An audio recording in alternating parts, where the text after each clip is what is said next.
it was a phrase that I often, that was often repeated when I was in journalism school. It's like, our job is to afflict the comfortable and comfort the afflicted. That is the point of being a journalist. And you look around and you don't see that. It's like, our job is to hold the levers of power accountable, and we are not doing that.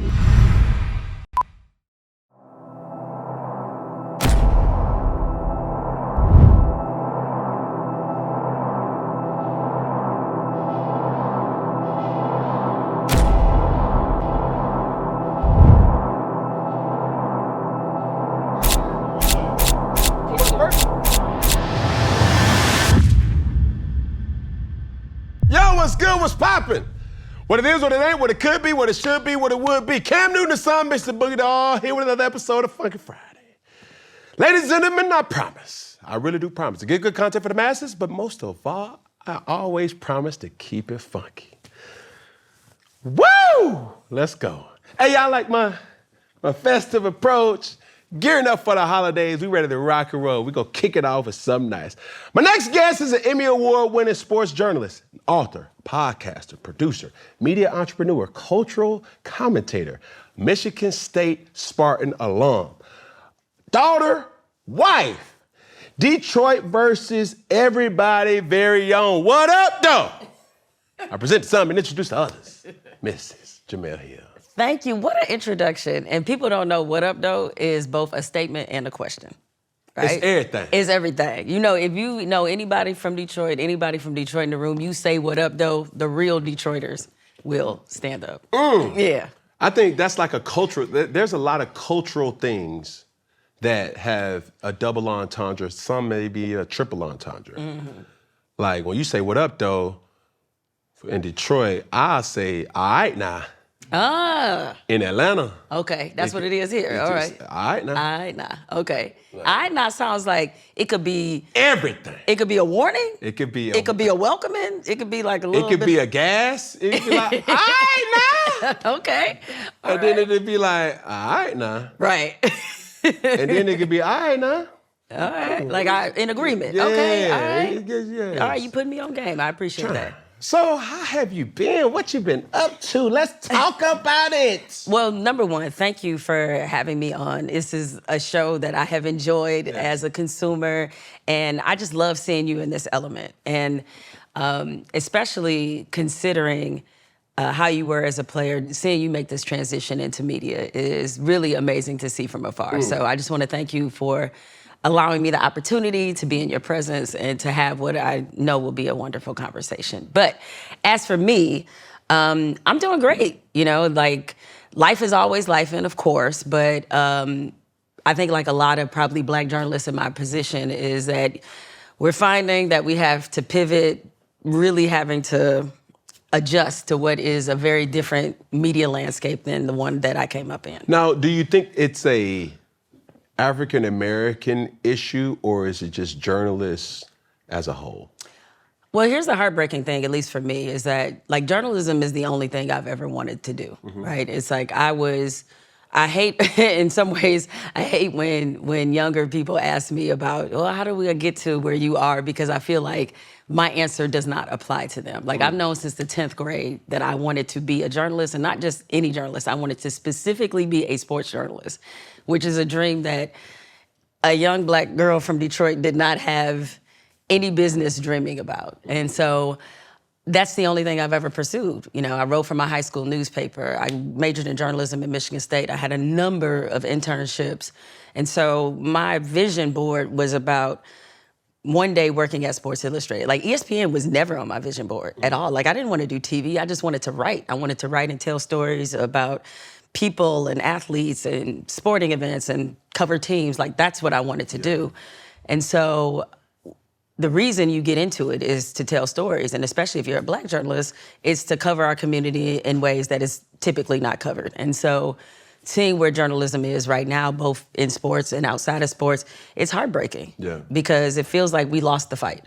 That this is not what it is supposed to be. So when you say we, who are we talking about? I'm talking about the journalist. We lost the fight. Okay. Like the whole it was a phrase that I often, that was often repeated when I was in journalism school. Is like, our job is to afflict the comfortable and comfort the afflicted. That is the point of being a journalist. And you look around and you don't see that. It's like, our job is to hold the levers of power accountable, and we are not doing that. Right. And this is not about anything, this applies to everything, to sports, politics, news, all of that.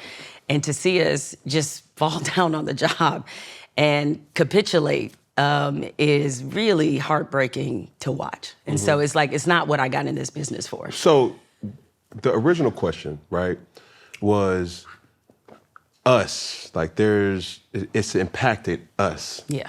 Now, you being a double minority, an African American, as well as a woman in this space of male domination.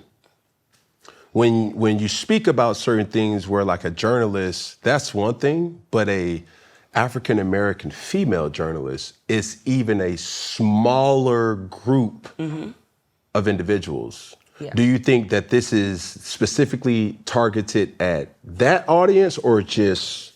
Well, I mean, I will say this, is that at least on the television side, the business looks a lot different in a good way, right? It's like, you see more of us, a little more of us than what it was when I was coming up. On the print side, it's like, when I was in Orlando and I was a sports columnist there, I was the only Black female sports columnist at a daily newspaper in North America. Wow. Notice I said North America. For sure. Yes. But could you tell me the circa, like what year? This was, okay, so I was a columnist in Orlando in 2005. Oh, wow. So this is right before I got to ESPN. And that number ain't changed, okay? It hasn't changed a lot. Like, I don't know what it is now, but can anybody think of, well, I do know one. I was like, I believe Candace Buckner. I know she's a columnist. And so, like, but the point is, it hasn't grown. It's like, at all. And so that, to me, is an indictment of our business. And it's not a good one. And so, like, yeah, I'm good. I ain't that damn good. Well, I'm the only one, And so that is, people assume that when you have that kind of, when you have that kind of distinction, that is something that you take pride in. I was like, I do not. I'm embarrassed by that. I'm embarrassed that I was the only one in 2005. And in 2006, I was, they had another Black woman that came in. It was a sports columnist. So it went from 1 to 1. That's what happened. And so that, to me, says a lot about our business. But yeah, on the television side, it's a little bit better, but it's not great. And mostly because there are not a lot of women, and ESPN is the best at this because they're able to hire, who they want to hire, but there's still not a lot of women who are on television driving shows with their opinion, which is what also made me stand out. It's like, I was a woman who had her show. It was my opinion that was setting the table for what we were talking about, as opposed to teeing up someone like you and asking you what you think. For sure. Right. Now, as we kind of stay on this topic of you being the only one as a columnist, do you think it's because they were not allowing many of you guys in, or the focus of the African American woman and what her focus was in that trade, if that makes sense? Yeah, listen, I'll ask you this as somebody who is a professional athlete and in that space. When you were playing for the Panthers, how many Black faces did you see in the press room? You couldn't have seen Black faces? Yeah, just Black faces. Probably not a lot, not right? A lot. Not a lot. I'm certainly not any Black women, probably. There were, they stuck out like a sore thumb. Okay, right? Yeah. And so the issue is that you have a league like the NFL that's primarily Black. You have a league like the NBA that's primarily Black. But the people covering them and framing the stories about Black athletes are often not Black. Correct. And I'm not saying that you have to be Black, but there's a understanding and a cultural competency. Relatability. Exactly. Yeah. It's like some of the headlines that you got, you might not have gotten if you had more people in the room that come from diverse backgrounds. And so when I was on the print side of things, it wasn't common to see us, mostly because, one, I think a lot of women probably were discouraged by not seeing us, Yeah. right? So the representation part of that matters. The other part is exposure. Like I don't think a lot of younger kids understood that this is something that they could actually do. Mm-hmm. You know, like a lot of people love sports, but everybody ain't gonna be Cam Newton, Facts. right? So there's other Not ways. a lot of people gonna be Jemele Hill either. But you have a better chance of probably being me than you. You know what I'm You'll saying? be surprised. Right? I mean, I'm not to shortchange myself. A lot of things have to go. Yes, right. a lot of things. But the point is, you can go to school, you can study journalism, there's a pathway that you can take to become a journalist, and a lot of us are not exposed to what that is. Yeah. There was a recent thing, and I want to talk about this with full disclosure and more curiosity than anything. A colleague of mine, Stephen A. Smith. Right? Right. Yes. Former colleague of mine. Right. Yeah. Has been getting a lot of arrows shot at him. Lack thereof of an analogy, but that's how it looks from the outside looking in. Right. Carrie Champion voiced her opinion about the situation. And from what you know, from what you understand, a lot of people who voices their opinion about Stephen A. Smith come from the same kind of circle. Right. Just tell me about this thought process of how do you look at it? How do you feel? What side do you choose? So, as some people may know, but for those who don't, like Carrie is one of my closest friends. Like she was a bridesmaid in my wedding. Wow. You know, her and I, we got really close when she came to ESPN and worked on First Take. She was the moderator when Stephen A. and Skip were together. And, you know, I want people to understand something is that I am happy for Stephen A.'s success. Like, I think he has one of the most remarkable stories in journalism, period. Like, when you do a Mount Rushmore of Black sports journalists, and I'm not limiting him based on that, but like when you do a Mount Rushmore, like his face is probably going to be on it, yes, right? Because of what he's accomplished. People don't know how difficult it is for him to be the face of ESPN. He is the face of sure. ESPN. A black man who is the face of ESPN is something that is like, what? Okay. And so when Carrie said that, and her and I talked about it, so I'm not talking out of school, like, it did catch me off guard. Like, I was surprised because, and, you know, knowing Carrie, she doesn't often put herself out there like that, right? And when she wrote me into it, I was like, oh, okay, all right, that's what we doing. That's what we doing. Right. And she is, you know, she actually had a video where she explained. She was like, my bad, dog. I didn't mean to like throw you, in, you know, I didn't mean to throw you in there without talking to you about it. But nevertheless.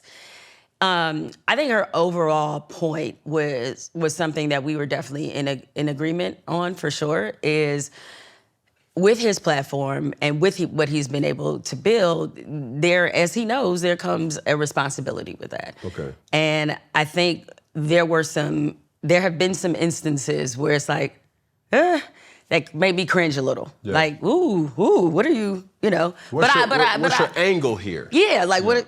You know, beyond just, you know, the Jasmine Crockett thing that he had, and where I was like, okay. But generally, I don't like to engage in that kind of thing because I know what it looks like from the outside, and I don't like the public fighting of black people. Feuding. Yeah. Is it black on black? Yeah. Public fighting? Yeah. Like, I don't love that. Like, I don't love engaging in that. Well, what about this, though? What about what Michelle Beadle said in regards to it? And realize Michelle Beadle been coming at him a long time. Yeah. Like, that was not the first time. That wasn't even the fifth time, okay? Wow. Right? Like, Beadle does not like him, and she has made that known because when he was at ESPN, or when she was at ESPN, and he made those comments about the Ray Rice incident, it was Michelle Beadle who put it out there, I think it was on social media, and came for him then when they were both employees. And so Beadle made it known Like, that's how she felt. Hold on, no, educate me. Okay. Because when I initially heard it, that was like, that's strong. That's intentional. That's Right. like, she made When it you mean when abundant. you heard her comments? Yes, her most recent comments most to say, recent one, I yeah. do not like that man. Correct. Right? It goes back years. And when you say the Ray Rice situation, That's where I'm trying to get educated That's where on. it started. Okay. So, and we know how long ago Ray Rice Yes, was, right? yes. So that's why I was like, that ain't even the first time. That ain't even the fifth But time. why would that incident bring Michelle Beadle to not like Stephen A. Because of then? what he said. Because the way that it came off was he came off by saying something about women provoking men in those situations. And I thought it was very tone deaf. I heard what he said. Yes. I was watching when he said it, and I was like, oh, Yeah. I didn't say anything, right? Okay, I hear. She did. She said something public. And, the one thing, as you may have found out be working at ESPN, is like, they don't love talent on talent crime. Like, they don't love that there because it's messy, it gets people in their feelings Right. and all of that sort of thing. So she made it known how she felt. I think he got suspended after that or something happened, like disciplinary-wise, with him for saying that. And so it had been a long-standing thing. And from the outside looking in, because, say, Jasmine Crockett, Stephen A. comes for Jasmine Crockett, and we like, now, and then Michelle Beadle said what she said, right? And so and this is not in relationship to Jasmine Crockett, but her saying her recent comments. Right. And so when she said that, there were some of us behind closed doors who were just like, so let me get this straight. He came for Jasmine Crockett, but here you got Michelle Beadle, you got this white woman up here who is just eviscerating you, and you ain't got... Making it known, and you ain't got nothing. Yeah. Right? And so that was what Carrie was addressing. Say less. Okay. That's what she was addressing. And I'm not trying, and for the viewer or whoever sees this, it's not for me to poke and try to extract messiness. I think a lot of times people get into arguments not even really knowing the foundation or the basis of the argument. Right? So when I do hear a Carrie champion who, number one, soul sister, like I really rock with Carrie. Yeah. Like for real. And to see that was unlike her. Exactly. But to see it and she pressed sent, it was like, okay, I know this ain't coming out of no... It's not. It wasn't coming out of malice. It Yes. wasn't coming out of jealousy. It was none of those things. And it wasn't just about Jasmine Crockett. I think in general, whether people can say it's fair or unfair, there is a perception that Stephen A. has a lot more smoke for us than he has for other folk. And I understand this, like, intimately being in that position as a Black journalist, as somebody with a platform. It's 1,000% true that when we criticize other Black people, we gonna see a different kind of smoke. For sure. We gonna see a different kind of smoke, and it's in a way it's not completely fair because you spend the majority of conversations that you have on First Take are about Black athletes. The majority, because that's who is... That's who's playing the sport. That's who's playing the sport, right? So if you're critical of a Black athlete, even though you could say 9,000 positive things about Black athletes mostly, the one time that you don't, people are gonna be like, Cam a sellout. Cam is on some bullshit. Cam is blah, blah, blah, right? And so you're like, well, what am I supposed to say? So it puts you in a bit of a bind.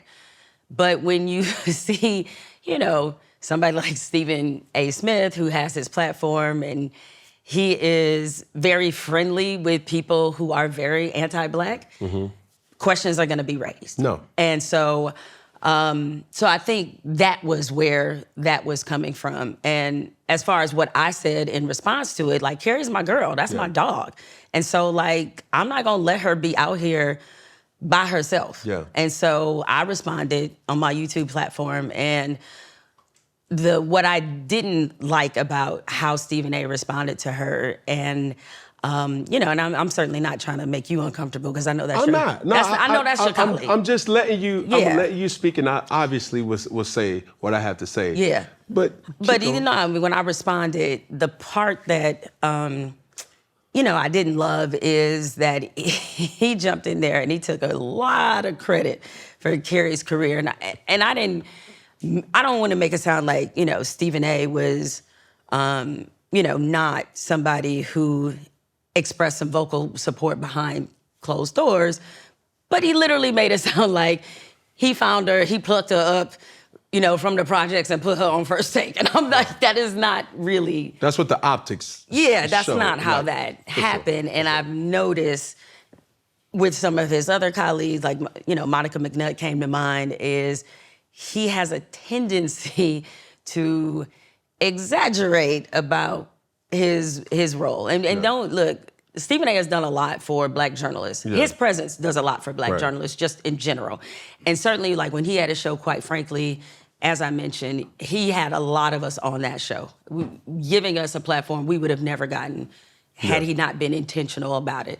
And the way that they do First Take, as you see, like the voices, having you, having Kimberly Martin, Yep. like those are intentional choices. Monica, Andrea, like Right. intentional choices. And him as basically the executive producer of the show, like he's able to. And he's the guy. Yeah, he's able to keep that going. he's the guy. So I want to make sure I give him his credit, and I also want people to understand, like, I ain't got no beef with Stephen A. Yeah. I do not. And but yeah, I hope some of the constructive criticism he's able to accept. Think about it. And I'm glad you said that. This is what I will say with a person who is a colleague, he's a mentor, he's big bro, he's a person who I've told him straight, I was like, bro, I hated you while I was playing, but now I understand. I hated you because I didn't understand what your responsibility was. Right. And being in that position of power comes with a lot of responsibility. I think oftentimes as a Black person or a member of the culture, we take a liking to a Black on Black issue rather than a white on white issue. Why? We don't care that this person is beefing with that. We're like Elon Musk don't like Donald Trump. Right. Like that's not our boat to sail in. You know what I'm saying? It's like, cool. But Stephen A. Smith beefing with Shannon Sharp, Cam Newton beefing with Stephen A. Smith, like Molly, those type of situations hit a little different when it's in the culture. Right. Because that's what we care about. Yeah. That's not to say that Caucasians and Caucasians don't have any differences, because they do. We know they do, yes. But the thing that we are not able to do is really say, and at times, and I say this at times, is really to bypass the differences to do business. Mm-hmm. And I received Carrie Champion's message not as a way to kind of shun or to say like, see, this is why we don't fool with you, Stephen A. I received her message as more of like, I'm holding you accountable. And that's the spirit she meant it. Right. Yes. So for me, with him, he's put me on so many different nuggets. Like, nah, like he'll text me, he'll call me, he'll say, hey, dog, you got to get to your point. That was one of the earlier things that he was saying. He was like, yo, I see you on 4th and 1. And the difference between 4th and 1 and live TV is you got to get to your point sooner. Lead with your point and then explain your point. Don't explain your point and then make your point. It's different. And between him and Shannon, those are the guys that were really helping me. Now, granted, I say those names in a way where it's like, nah, see, you getting called into the vacuum. Now you about to be the next. No. It's like, no, because one thing that a person cannot say about, I give everybody my honest opinion. From Kevin Stefanski to Brock Purdy, to Jalen Hurts, to Lamar Jackson, to Shedeur Sanders. So I was very curious about this, is that you making your transition into the media side, how is it for you, though, criticizing your peers? Extremely tough. Okay. Extremely tough. And there's times where I feel like you could feel castrated by your honest truth. it's like everybody always asks. I just left Philly. Like we covered Delaware State and Norfolk State. And the common question was, man, what's your beef with Jalen Hurts? It's like, dog, there's not a lot of individuals. Culturally, we take this extremely serious. Who would you allow to date a sister or a woman in your family? Jalen Hurts would be one of those individuals. When I had the opportunity to interview Jalen Hurts, his aura was of that old Southern gentleman. And we talked off camera. He was like, yo, dog, like, hey, you good? And I was like, dude, first and foremost, I respect that we're having this conversation because I don't want you to feel like I have a hidden agenda. I just have a job to do. Now, I have to cover sports. You a stand-up dude, bro. And you've always kept it about football. Even when you was at Alabama, you kept it about football. When you went to Oklahoma, when you called me, you kept it about football. Those type of things, it wasn't that people get sidetracked because, Cam talking about Hurt, Cam talking about Shooter, Cam talking about Lamar. It's, I have to cover sports that they play. And I can't play favorites there. If they played amazing, I'm gonna be their biggest fan. If they could play better, I'm going to give my analytical critique. It hurts different because it's easy for Stephen A to critique or criticize somebody. They'll say, oh man, he ain't never played this sport. But every single time I make a critique about somebody playing football, they use some type of meme at the Super Bowl. So I think, does it affect me? No. It only affects me when the individual isn't able to really process my job that I have to do. Well, I mean, it's good that you're able to have that distance from it. And I will say this, I'll be honest, like even though I've been doing this a long time and it is part of the job, as you know, the criticism, when I get criticism from Black people, that hit me a little different. Yeah.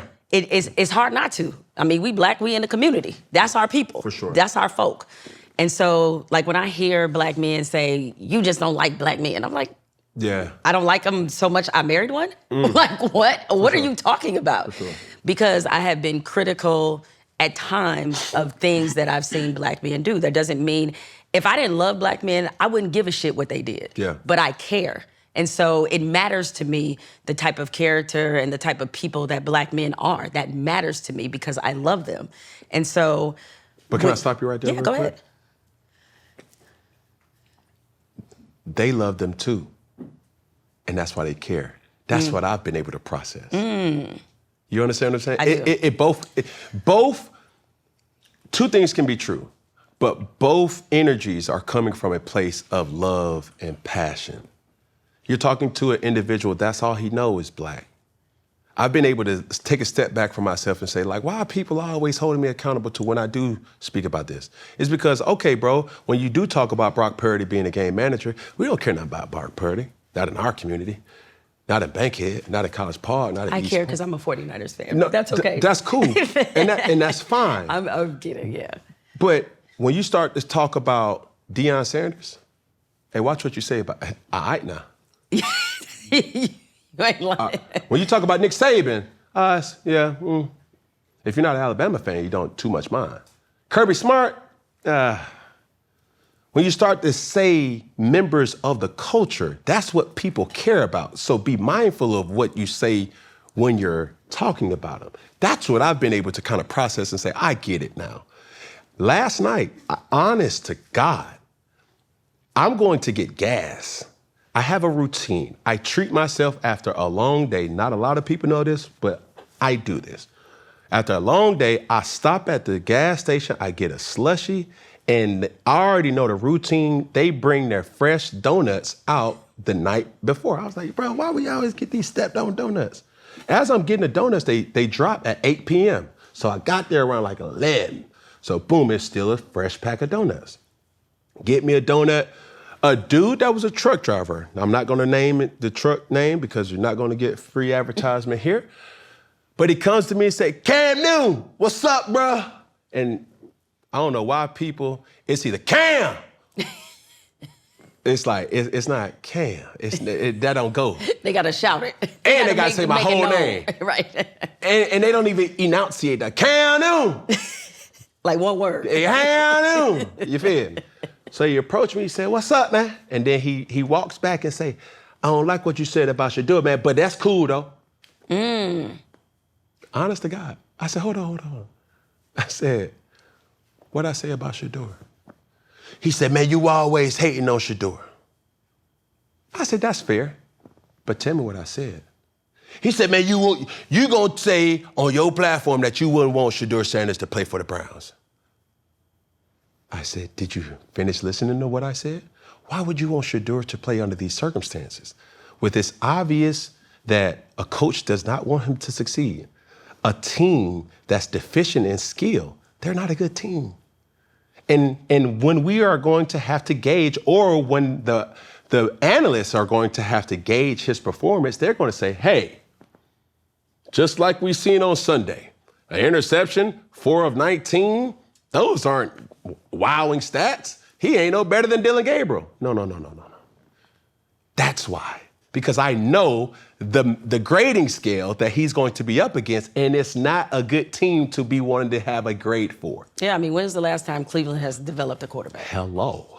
Right? It's like...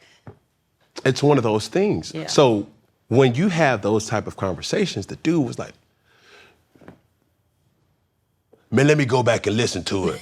As if to say, he gonna see me tomorrow and we're gonna have this type of discussion. But people are passionate about the things that they are passionate about. Everything else, yeah, cool.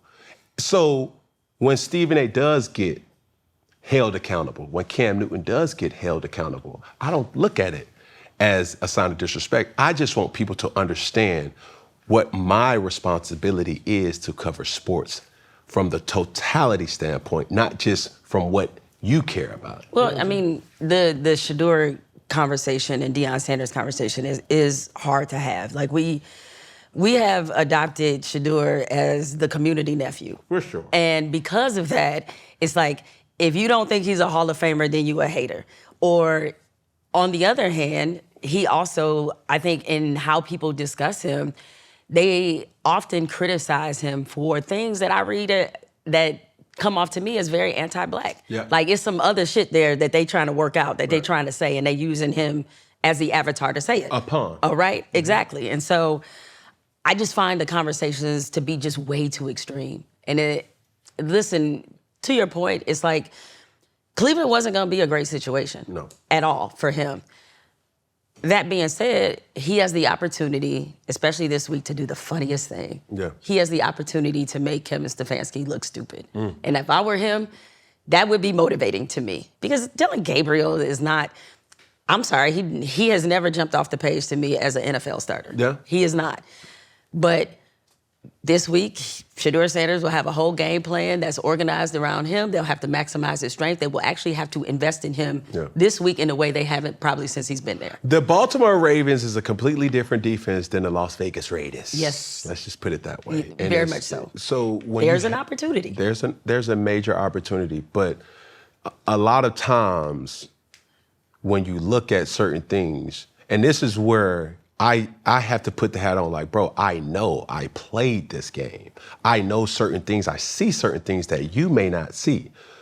Well, if you would have cut Shedeur, that would have been the worst business decision for the Cleveland Browns. He is your top earner as a third string at the time.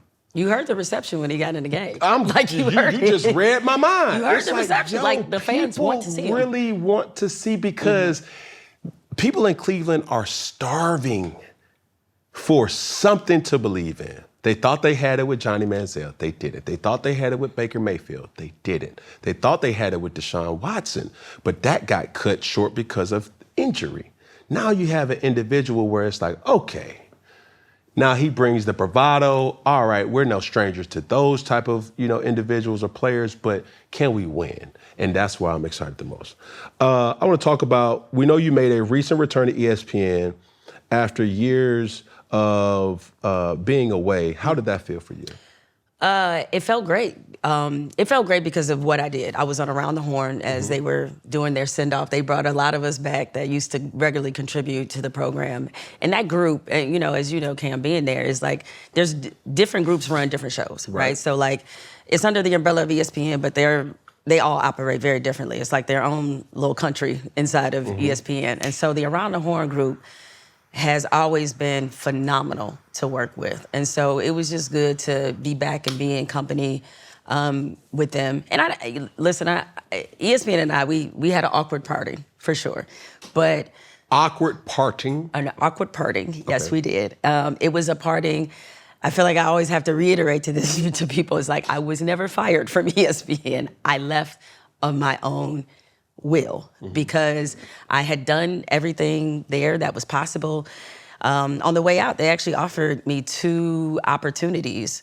And that was, something I had to sort of decide and figure out, did I want to stay or whatever? Because I came to them and asked them, hey, I think I want to leave here. Like, how can we work this out? We had that conversation, I think it was right after the ESPYs.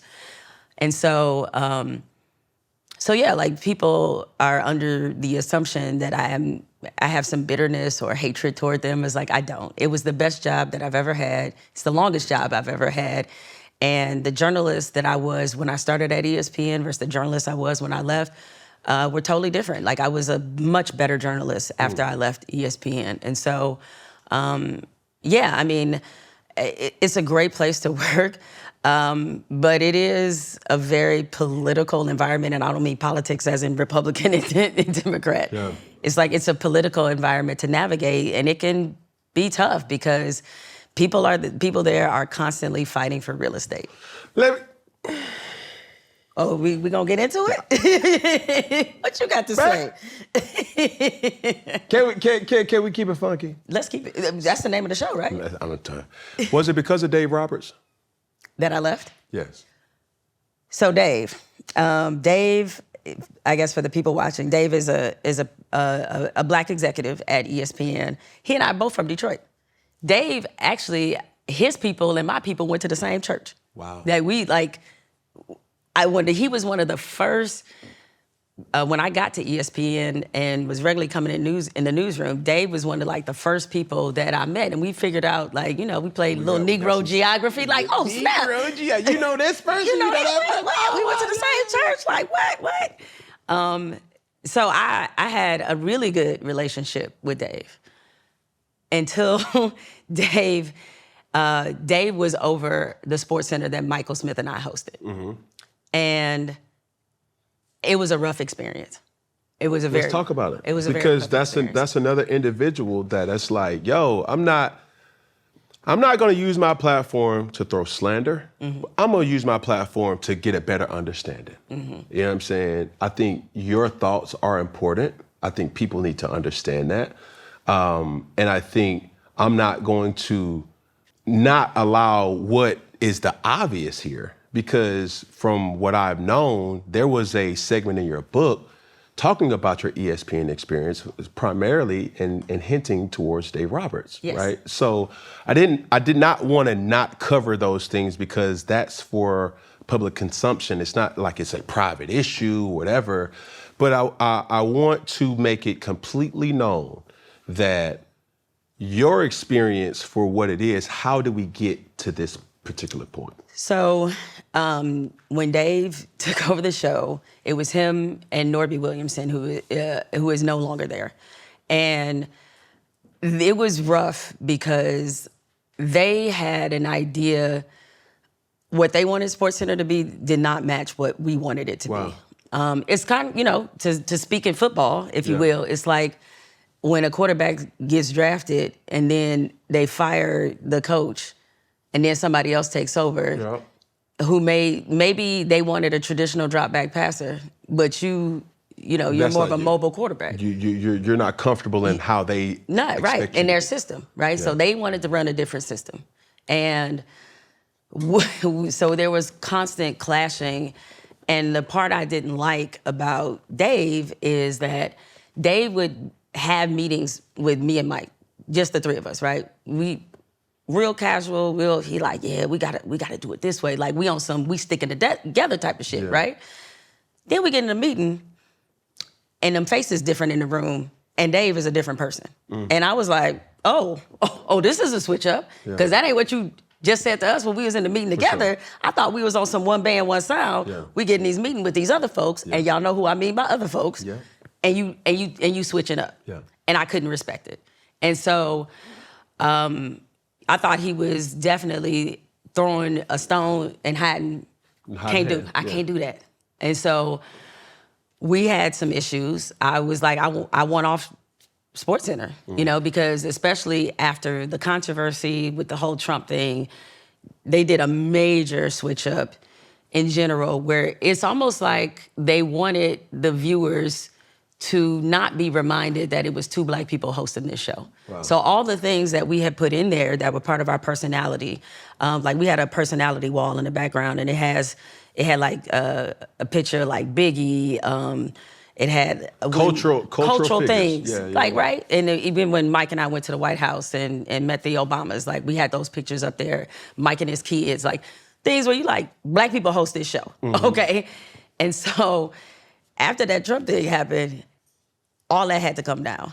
Really what they wanted to come down was the Obama photo. That's what they wanted. But they couldn't single out the Obama photo.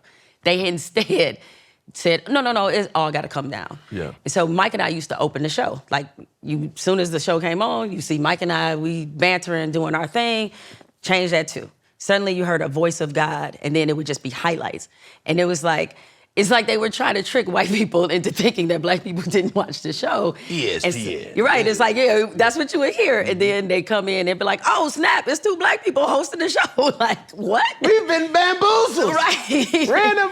Okay. And literally, Cam, we had a meeting once where they pointed out that one of the things they wanted to address when they put us on that SportsCenter is that not a lot of Black people watch that particular SportsCenter. Okay. Right? What time slot was it? 6 o'clock. Okay. Which is a tough time slot, right? Yeah, because like no games have happened. Man, listen, dog. Oh my God. Now you know about these. Now you know about the time slots. Them time slots is everything. Them slots hit everything, because you have to start to realize it's like, yeah, folks still in traffic at 6 p.m. Like they ain't even at home yet. Now 8 p.m. Might be a little different. 12 noon. Hey, everybody watch. Look, Scott Van Pelt has one of the best sports centers because it's after the game, okay? So everybody want to turn in and see people talk about it. But 6 o'clock is tough.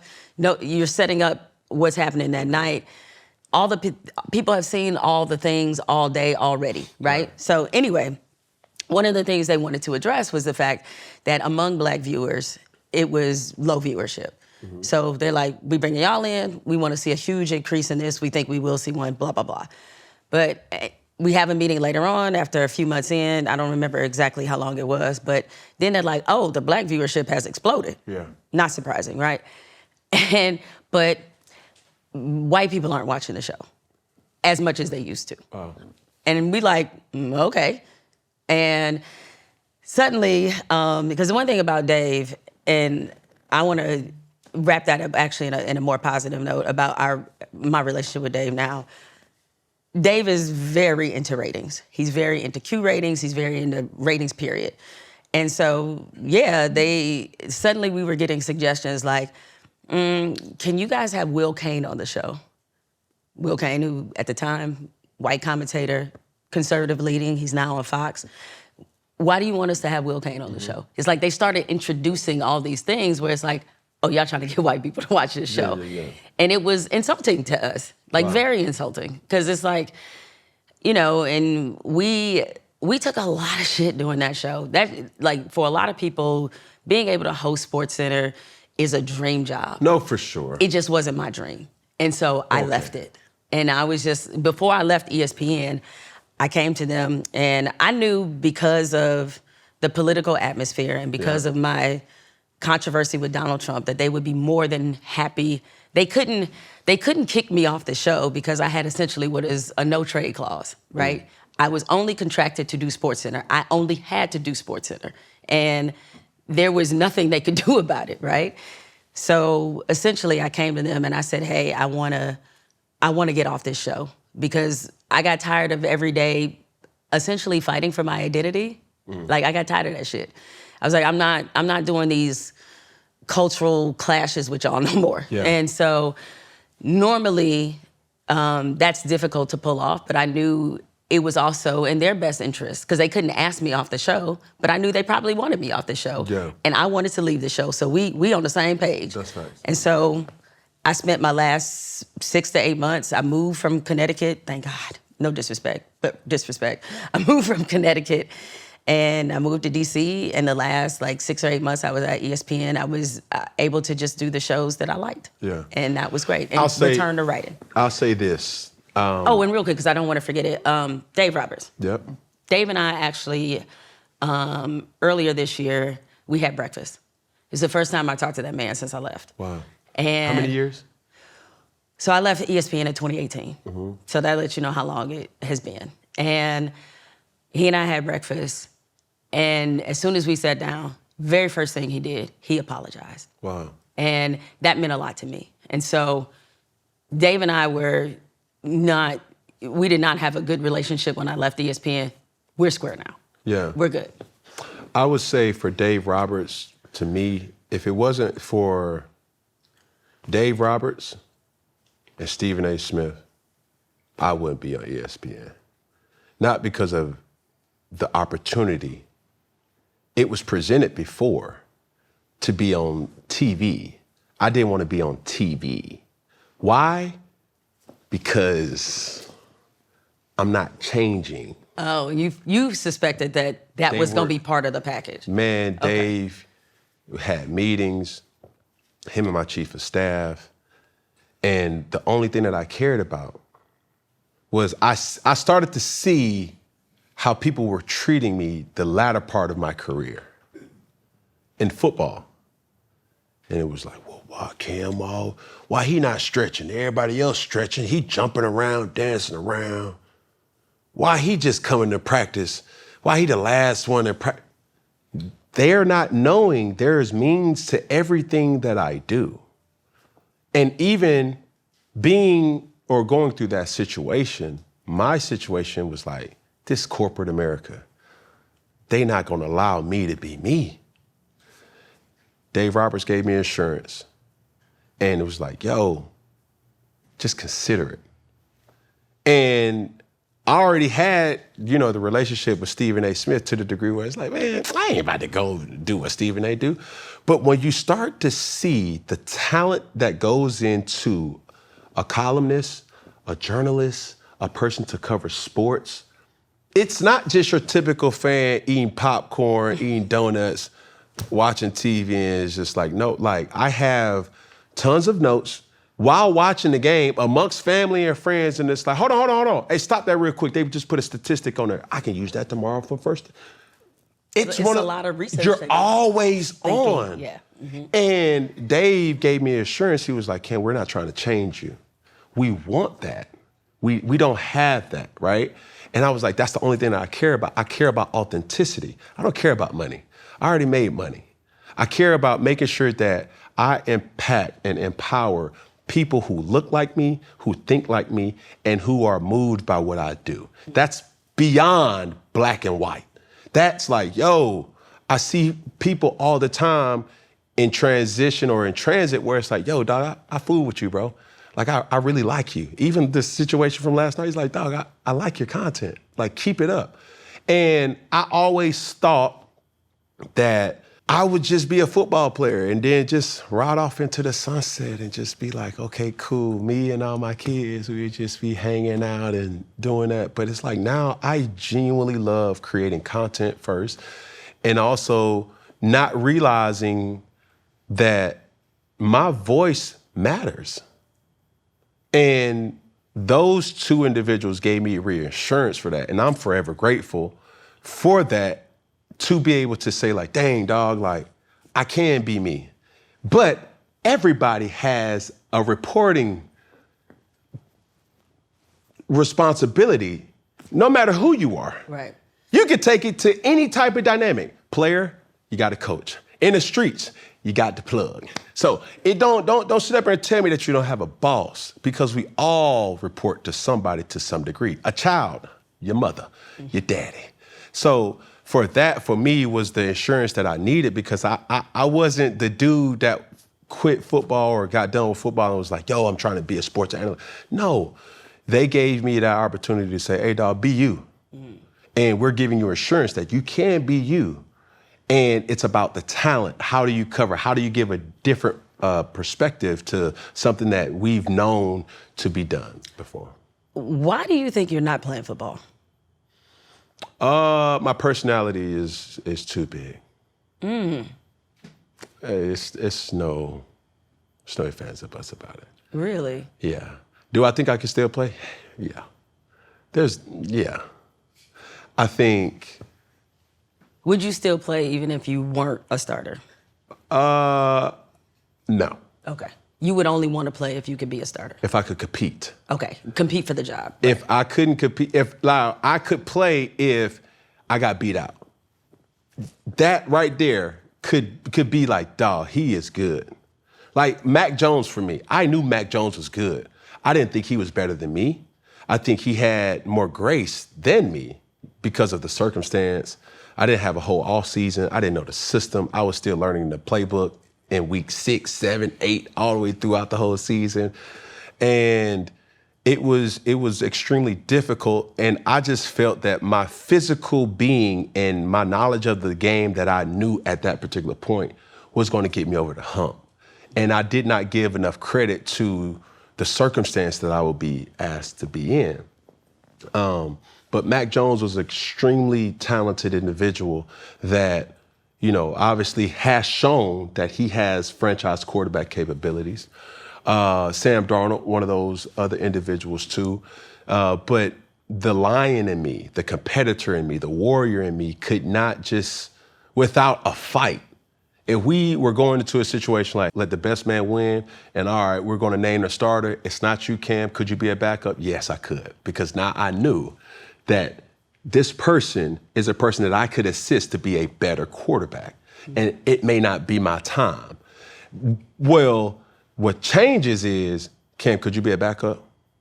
I don't think my spirit will not, and it's because of what I was experienced with. I was already exposed to what a franchise quarterback, what a community leader, what a person who meant so much to not just one state, but 2 states. I ain't no going back after that, especially without not having something to fight for. So that's. Since you left, have any teams reached out to you? Early, not recently. But earlier, like when you weren't? Yes, but it always was, could you back up? And my answer still was like, can I compete? Like, and I would have thought that more teams would have. You want to compete? Bet. Like, let's rock and roll. Because at that time, the teams who were reaching out, they wanted to crown somebody that and even them, they haven't proven themselves. I know what I'm capable of if given the right opportunity, just the same as them. But nowadays, like, I know you can't just get off the couch and be effective in the NFL or any type of professional league. Like, you have to put in the work. And I wasn't not willing to put in the work. I knew the amount of sacrifice that would be needed to be good and even to be great at it. Away from your family, isolated, solely committed to game plan, and you only get a millisecond to take advantage of a mistake. Any type of, oh man, dang, I missed him. That's a touchdown. Right. Now you're sacked. The great ones is strip sack. So for me, knowing that in this seat now is like, maybe I'm thinking too much, not realizing what your body has to go through too. When were you at Florida? 2007. That's what I thought. Okay. You're a big reason why, to this day, I can't stand Urban Meyer. Why? Because I thought he did you dirty, man. I really did. Wow. And I thought he did you dirty because it was about Tim Tebow. And, like, I don't know if that's just a bad perception that I have, but, like, because I lived in Florida and I was writing for the Sentinel, and granted, I left in '06, but like that whole situation, like to this day, I'm like, the immature me would agree with you. Right. The mature me would give you a different perspective. Okay. I was like, what's the perspective of that I need to have so I can drop my hatred of Urban? That's the greatest college football player in some people's eyes. Right. He's not, but great player though. Okay. Great player though. Now, granted, I'll say if he's not, he's top 5. Oh, okay. I would rock with that. You'll second that? I would second that. So now, absolutely, if he's the top 5 all-time greatest college football players, I can say that I backed up one of the top 5 most impactful college football players of all time. But keep it real, Cam. You knew you were better than him, right? No. I knew I was. Exactly. So, everybody knew this. But for Urban's sake, and even for Tim's sake, if that's the greatest, what does that say about the recruitment? What does that say about that quarterback room? Because you don't just have 2 stars. That's a planet. You got 2 planets in one quarterback room that universities don't even get an inkling to what that was. The mature me will say, I needed that experience because what Urban kind of curated, what I saw Tebow do and go through, it made me who I inevitably was at Auburn. I seen a person handle stardom. I seen each and every week he would throw or have or count up for 3 or 4 or 5 touchdowns, and it was just like, yo, what's next? All right, boom, working out hard, and being a white guy, you see marks on their body. So you see whelps on his arms, and he wore them like badges of honor, like, yeah, they got me good, but I'm still, it was one of those gladiator type of things. So I'm like, yo, this dude kind of crazy, but dang, I see why people worship him, you know what I'm saying? Because he worked hard and he knew his deficiencies, but it still didn't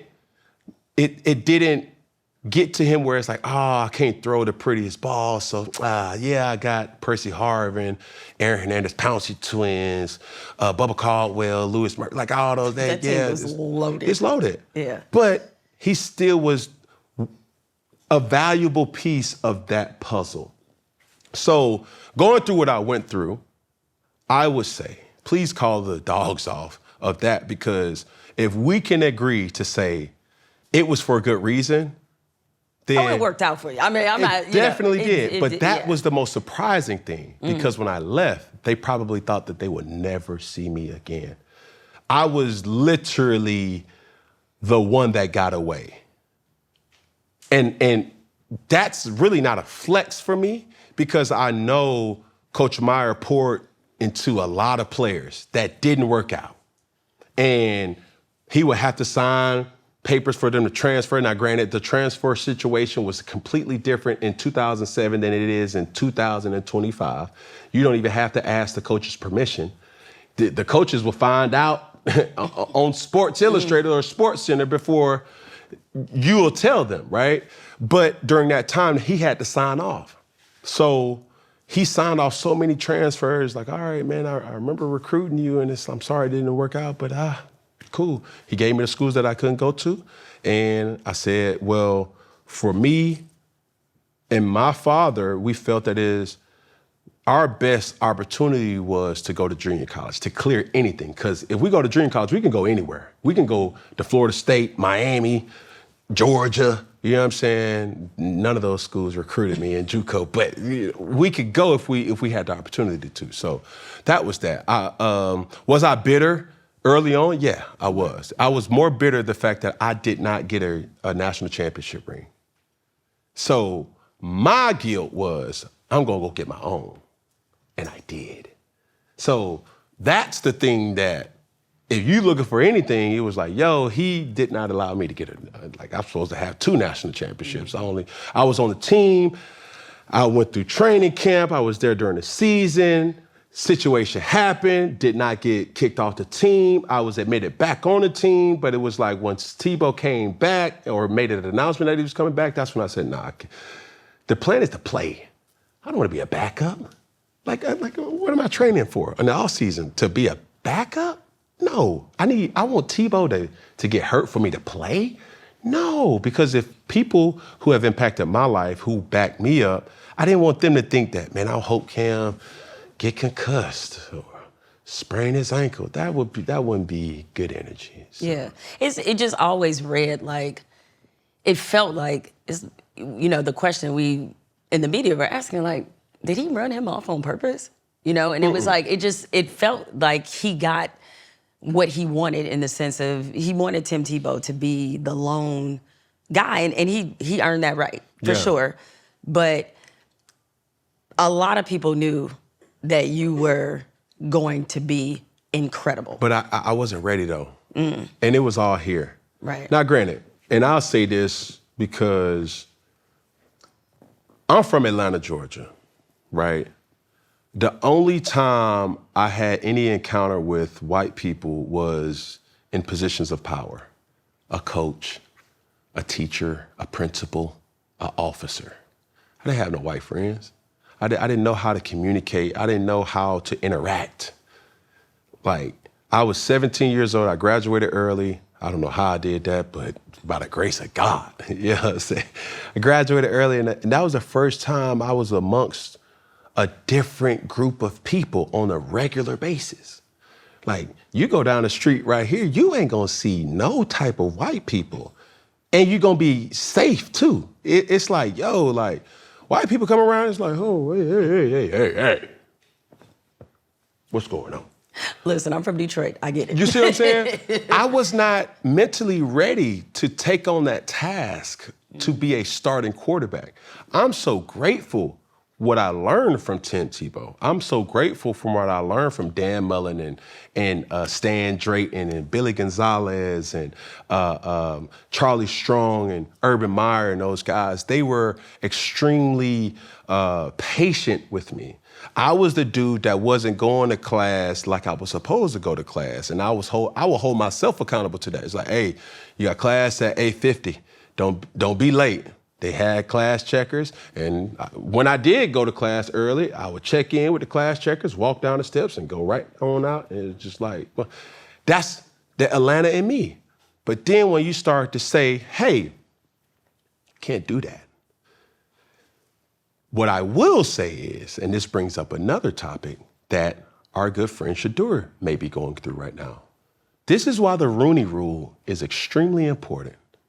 Is because, Jemele, do you know, I've never had a black quarterback coach.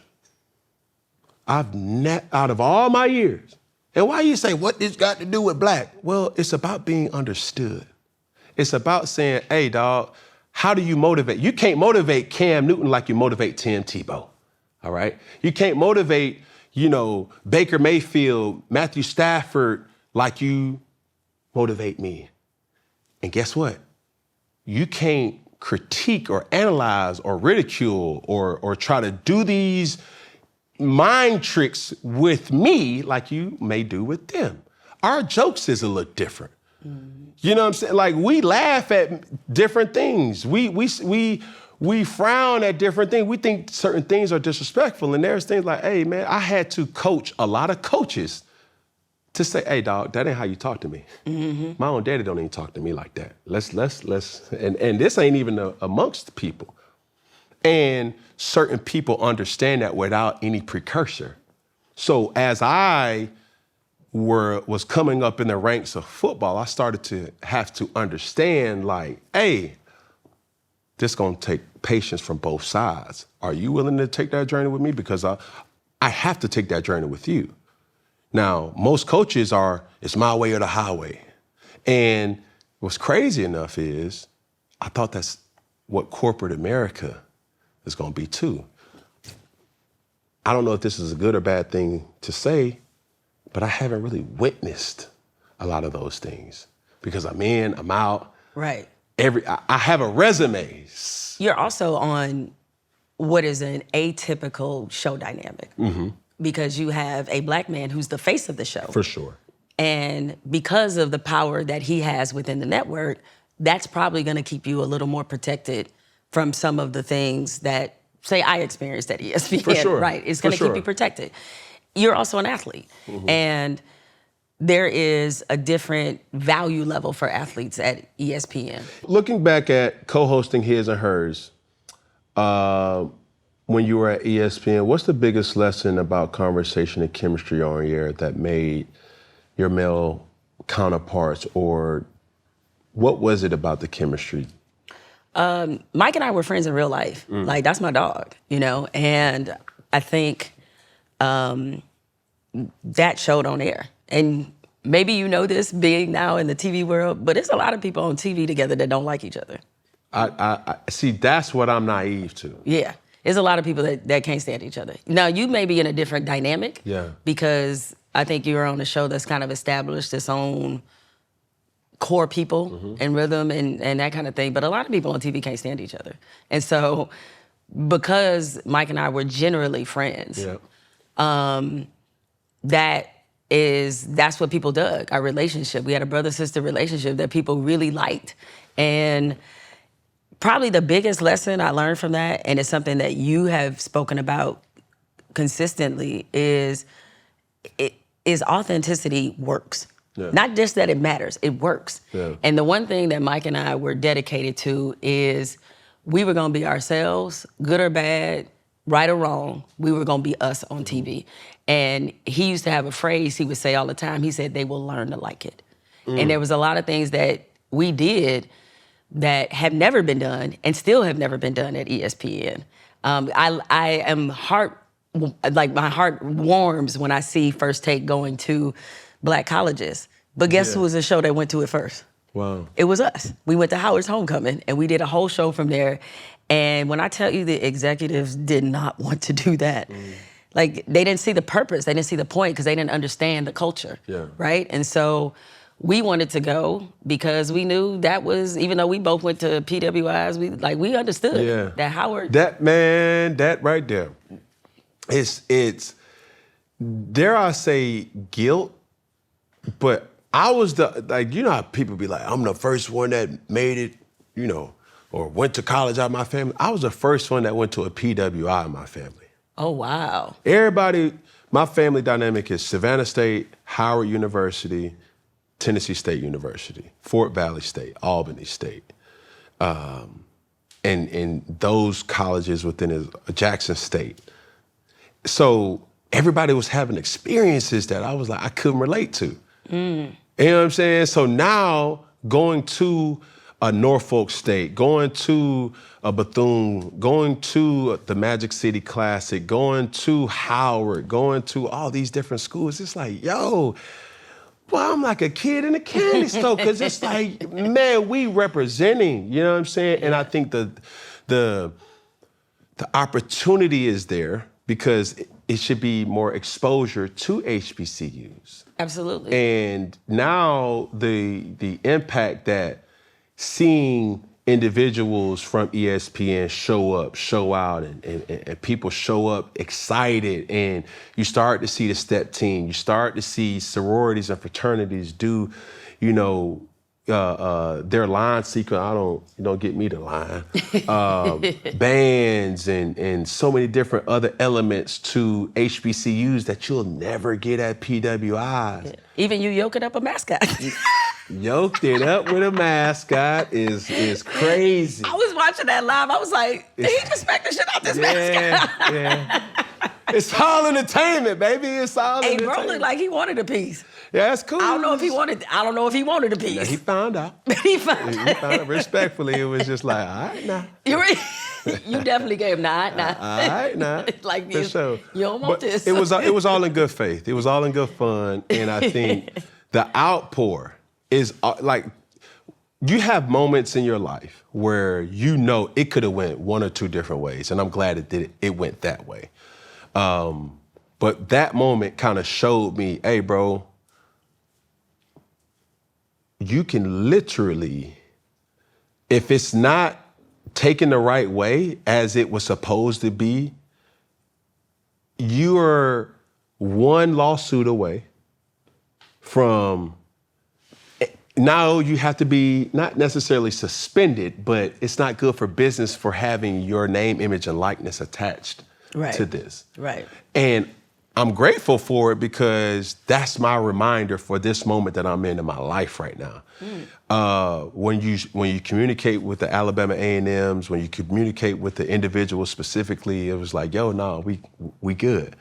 And we were able to kind of spin off and lean in. You know what I'm saying? It was so not only am I doing First Take, I was doing the 106 in Sports. Right. So doing 106 in Sports, they was like, yo, what would it be if we invite him back on this show? It was just like, let's do it, man. And he was up for it, and we did it. It was good ratings. Yeah. So that's all it really comes down But no, to. but when you asked me the question about like, his and hers and the lesson, it got me to thinking also about the fact that, on TV sometimes, and I don't know if you mentioned it before, is you always were under the impression that they were going to try to make you be something that you weren't. Correct. And so what I often tell people is that don't sit on television and be somebody else's version of you. Wow. Be you. You works. You is the difference. You is the difference between everybody else. It's that you're you and they're them, right? And so we wanted to be as unapologetic as possible. And, I'm pretty sure I'm the only person that ever drank a 40 ounce on television. A real 40. Oh, it was a real 40. I tell people when we did that Boys in the Hood skit, that was a real 40, okay? We sent one of the, I think it was somebody on our social media team, I think, that we sent to the store to get a 40 at like 9 a.m., which was, but the skits and the things that we did, it's like, we're like, yo, if we gonna go down, we gonna go down it our way. We gonna go down our way. And so sometimes I think when you're in the process and the experience, like we always looked at our show like we selling tapes out the trunk. No, for sure. Like we out here hustling, we doing what we gotta do to make this show feel important, to make it big and all of those things. And, when we got to SportsCenter, we in this, $20 million studio and we got triple the staff overnight. But we missed what we produced on His and Hers. Look, SportsCenter changed my life. That's the biggest contract I ever had. We were able to see get an obnoxious amount of money, and we have this platform that is SportsCenter, but we had way less fun. It was not the same. Yeah. And, a lot of people were like, man, y'all should have never left His and Hers. We didn't really have the choice, right? Because you don't turn down SportsCenter. Right? You certainly don't turn. Scotts, the Dan Patricks, the Scott Van Pelt's. It's a legacy there. Yes. Like, you don't turn that opportunity down. And we were gonna, our ratings and the audience was gonna like quadruple overnight because we're at 6 o'clock on E1, as they call it, on ESPN. And so it was a no-brainer to do it. But, looking back, it's like easily the most fun professional experience I've ever had was His and Hers. Man, I tell you this, and I said this before, anybody who has that opportunity on that Disney platform of ESPN, doesn't matter if it's the flagship show, a show in general, every time people see me, they're gonna see me attached with somebody that's pointing a camera or cameras at me, because there's so much to be told about any experience.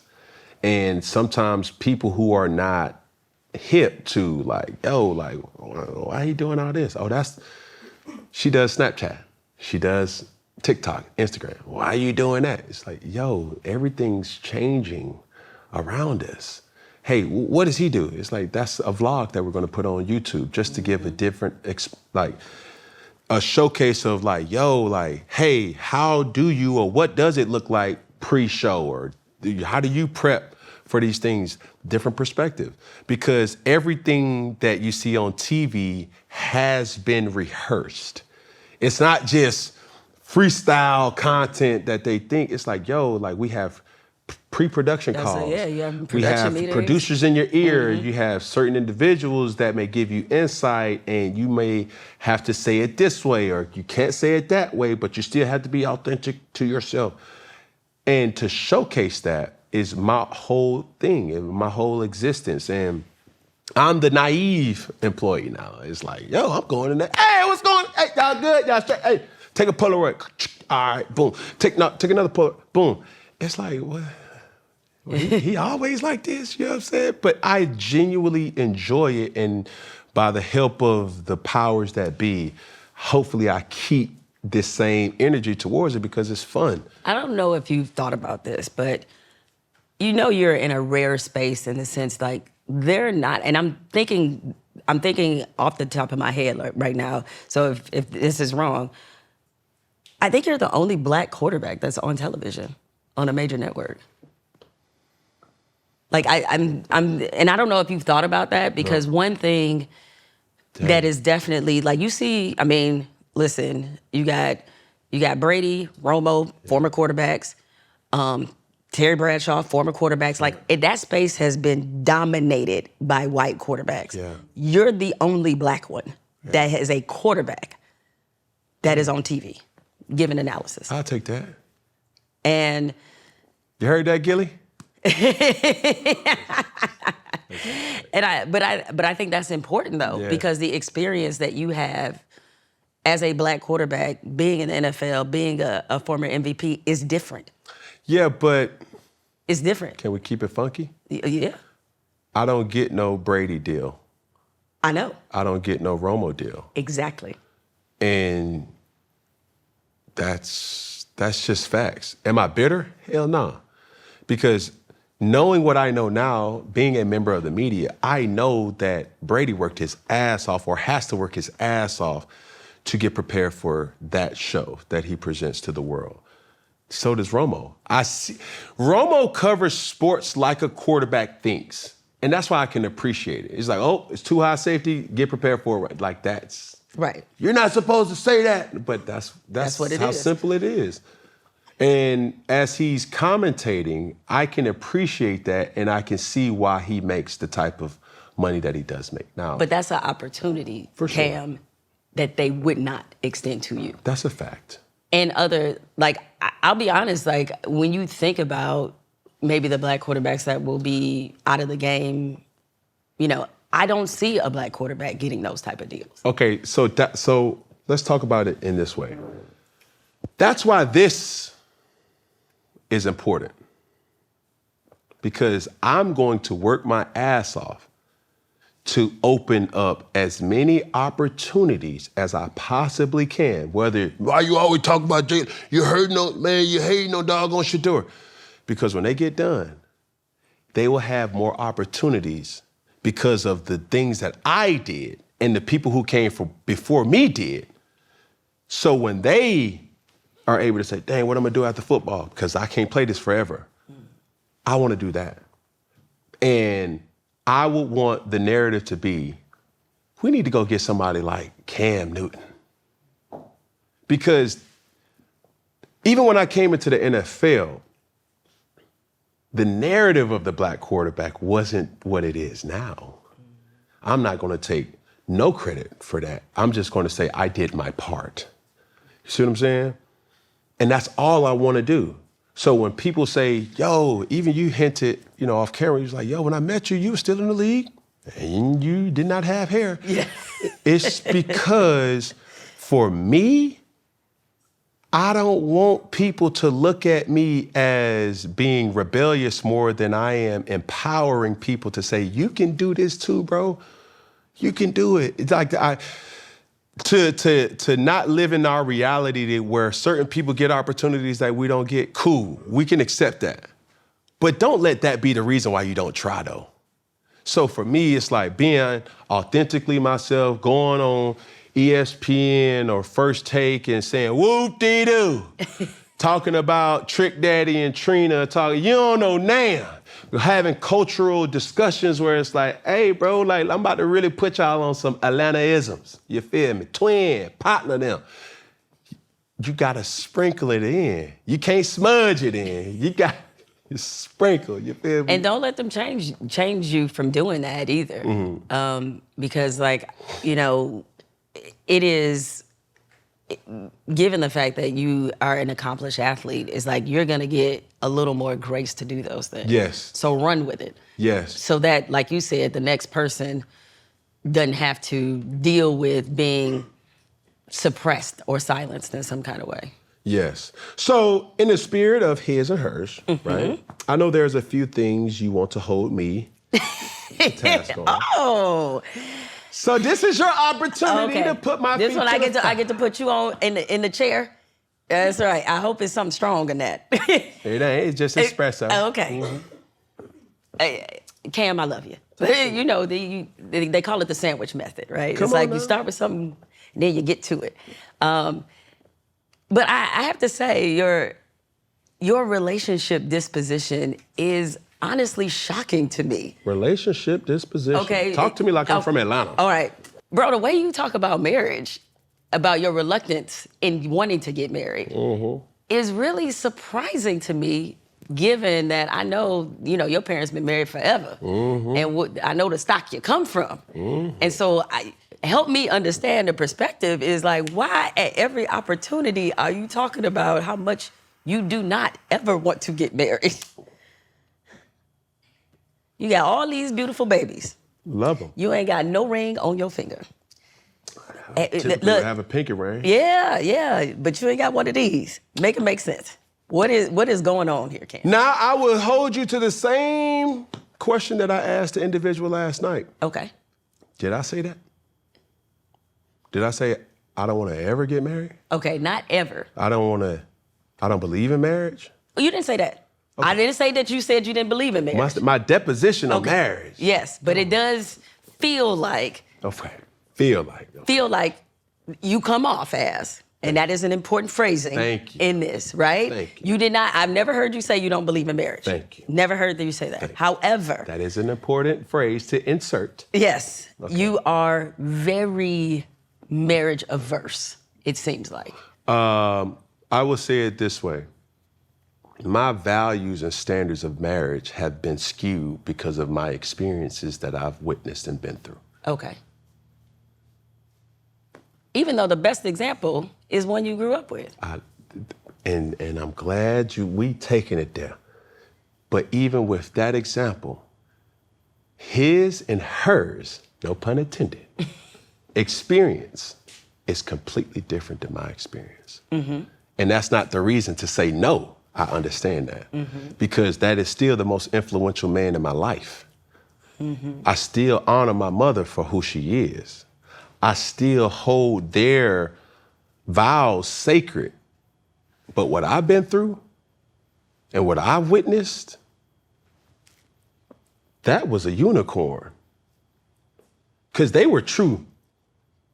What I witnessed is, bro, you married? Yeah, well, not tonight. Man, baby, you married? Yeah, but what he got to know for? What? That's what we do. This is what this is? But I just seen y'all post. You worried about the wrong thing, Smokey.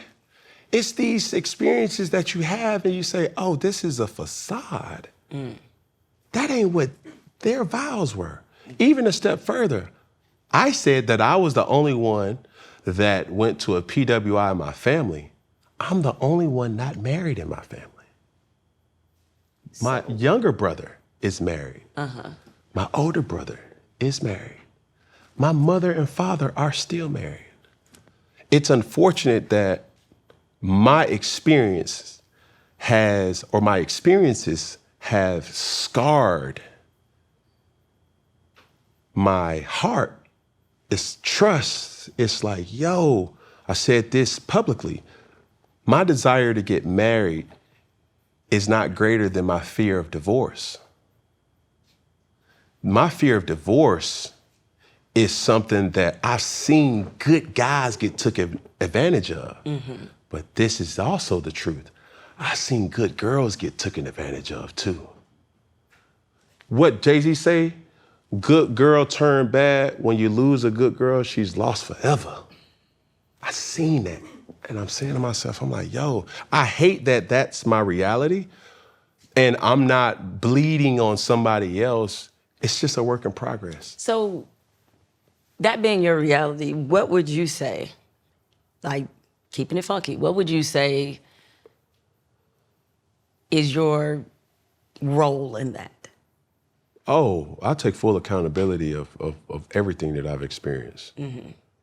Because the one thing, listen, I can, having been in your world a little bit, not in your specific world, but just the world of professional athletes, is the company of women you guys are often around are very obvious about their intentions. And so part of the reason you experience probably what you have is based off who has been in your orbit, right? And those are very conscious choices that you're making in dealing with a certain type of woman. And so it feels like you're giving a lot of power to other people to determine how you feel. Okay, so, and I'm not trying to be confrontational, but given the circumstance of the type of woman that we are around, where are we supposed to go find good women at? And I'm having this conversation being in a relationship. Right. But I'm speaking for the masses of the athlete. It's like, yo, where are we supposed to find these women? Okay. At the grocery store? At church? We work on Sundays. Here's the thing, though, because y'all all go for this, okay? It's like it start with that. Though. It start with that. So I get it. It start there, but it start there for everybody. You can't bypass the assets. Oh, I understand that. We really start from the bottom, but. Listen, I have made it very clear. Like when I met my husband at homecoming, right? We both went to Michigan State. He's a few years younger, so we didn't go at the same time, right? And when I was talking to a mutual friend, we didn't realize was a mutual friend because we didn't know each other, but I was friends with one of his boys, and he didn't know this. He came up and started talking to both of us. First thing I noticed, I was like, oh, he fine as fuck. First thing I noticed, right? So there was an attraction. So there was an attraction right off rip. I was like, oh, okay. Well, what's all this? What's this talking about over here? That is. Right? However, that being said, after a couple of conversations, he didn't even get my number then. He didn't get my number until later on we were at the same party. And I was like, there's the finest fuck man again. Like, how is this possible? I've never seen this man before. It was like my third or fourth homecoming that I had gone to. And anyway, it was very clear in a first couple conversation that he was built different, right? And so what I say to you all is that what I have noticed in seeing the dating habits of professional athletes is that the things that you focus on, that you value, are not actually a lot of times the things that you really should be focused on. Like I've heard many of you all say, and been in company with some of you and talking about relationships, like, oh, I don't care where she works. I don't care about her career. I was like, you should care, because that means she has to be disciplined enough to have done something and to have achieved something. And so you all kind of dismiss that out the gate, like, I don't really care what she does for a living. No, that matters. You know that if she's a doctor, she had to be disciplined enough to go to medical school, and so she ain't about the bullshit. And so many of you guys engage in relationships with women who are very clearly about the bullshit. Okay. And you can find women in, like, hell, you could be walking down the street and find them, but I find that your search history is usually bad. And that is what leads to you. Let me ask you this. Making these choices. Are your parents still together? Nope. Was his parents still together? No, his parents never married. They were engaged, right? But they never married. My mother, she lost her husband last year, and they had been married for, I think, 30 years or whatever. That was, but that was her second marriage, right? And I had this joke. My grandmother and great aunt didn't appreciate it, but between my grandmother, my great aunt, and my mom, they had been married 8 times. And I was like, ooh, y'all got to get it together. And one of the cycles I know I wanted to break was actually having a healthy, good marriage. Even though marriage was not like necessarily on my menu, it happened very surprisingly, just, when me and my husband got together, but neither one of us were looking for a relationship, and then love showed up. It's how it works sometimes. But I say that to say is that, like, I think marriage can be amazing. It can be incredible. And if I were you, I just wouldn't let the bad experiences that you've had talk you out of something that could be really great for you. Listen. And I understand you got a lot to lose. I get it. Yeah. Because you done made a lot of money and you're thinking about, like, hey, if this goes south, half my shit might be gone. No, semi. But I think... So I think you would probably have a prenup. But anyway. Yes. But one of the things that you said is marriage preservation, or in essence, fighting for something. You wanted to break the cycle. That's what it was. For him, right, it takes two individuals to be aligned on that, right? Now, I'm not going to sit up here and say that I wasn't the common denominator or was the sole proprietor of being on BS, because I was. I was a first in my family for a lot of things. We've already mentioned some of them. So do you think you let some good women go? I know I did. See, you fumble some. A lot of them. Right. And God's humor is meeting the right person at the wrong time.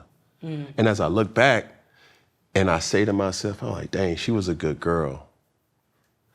And now, me being in a state of mind that I am now, I'm trying to make my wrongs right, but also take the right precautions. I think I found my person, but the truth is, it still comes with the understanding that I have 3 women that I'm responsible for, right, wrong, or indifferent. Right. I've procreated with. Whether they're married, they're not married, they're in a relationship, they're not. I don't have no sexual diction. Like, I don't have no jurisdiction of that. But if something were to happen to them, that's my responsibility. I say all that to say, it's oftentimes, especially in our culture, that I only know about or care about, right? It can get weaponized sometimes. Boy, you ain't got married yet? What you waiting on? Keep having all these kids? And it just happens that way. I want to be, without a shadow of a doubt, completely ready and know that the person that I'm with gonna fight for me like I'm gonna fight for them. You feel like you're ready? I don't think you will ever be ready. Really? Well, I guess, what's your bar for being ready? It's the feeling for me. It's not the title. Okay. And I think that's what people lose sight of. It's like the feeling. Being married is cool, but now this is the question that I ask married people. Are you happily married? Happily. That wasn't a question. I know. I just want to put it out there. Like, for sure. Happily. But when you ask a person, it's like, Yeah. Because I know a lot of people who are married be the first ones to talk you out of it. They'll be like, don't get married, dog. Don't do it. Come on. And I hate that has become such a narrative. Listen, people would like to say marriage is hard. I say marriage is work. Work is different than hard, right? Like, it shouldn't be hard, technically, right? But you do have to work at it. You have to work at it, because marriage is a reflection. Like, there are things that I have learned about myself being married. We've been married now 6 years, that I didn't even know were faults that I had, were defense mechanisms that I had. Like, I didn't know none of this shit. And then it showed up because I had somebody who was holding me accountable. For sure. And I think that's the part that scares a lot of people about marriage, is like, they don't want that accountability in their lives. Constant. You live with the accountability, right? And they don't want that. And what I would say is, like, I think the reason sometimes that when married people tell you that is because they are more focused on the hard part and not the rewarding part. The rewarding part is that you get the opportunity to build a life with somebody. You get an opportunity in this crazy shitstorm of a world to go through it with somebody else. And so, yeah, this idea of ready is like, you know, as long as you are ready to commit, as long as you are ready to fight, as long as you know that you're gonna be 10 toes down, you're ready. Can I ask you a question? Do you guys have any kids together? We do not. Does he have any kids? Nope.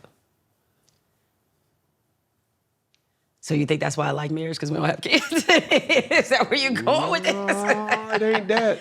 Okay. It's not that. I think everybody's situation and circumstance is completely different. Yes. To be in a relationship with a person and not lead with my baggage would be almost a deficit to our relationship. Because it takes a hell of a woman to accept me and everything that I come with. But it's no denying that. I can't just say, yo, baby, like, I'm Cam Newton, Heisman Trophy winner, first round pick. Like, yo, I got shows on First Take, ESPN, BET. Man, I have some would say a good Funky Friday show, a fourth and like all these different things. But the reality is I got 9 kids. I got 3 baby mamas. And I'm gonna lead with that instead of just trying, like, I can't leave them because they coming with me too. That's part of the package. So for you and your situation, it was just y'all too. And for my situation or the person that I'm with, she had to understand that. And I am so grateful that she gave me grace. And even for the mother of my children, they even give me grace because I had to have the caution to say, hey, I'm dating somebody and I want them to meet the kids. I went to the baby mothers first out of respect because this person that I'm with, it's going to kind of be hard for me to be in a relationship with them and them not be around the kids. You know, I'm not sitting up here saying that y'all need to be patty cake and having a whole little family on the one. No, I'm not saying that, but you need to know.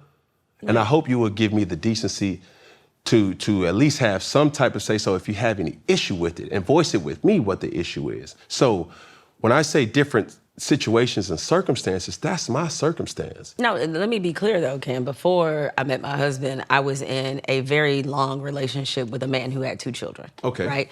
And he had been, he was divorced. He had an ex-wife and a baby mama, right? And he had multiple children. And the reality is like that is, but I knew that going in. Like it wasn't no secret, you know what I'm saying? So when I chose to be in a relationship with that person, I knew everything I was choosing. For sure. You know?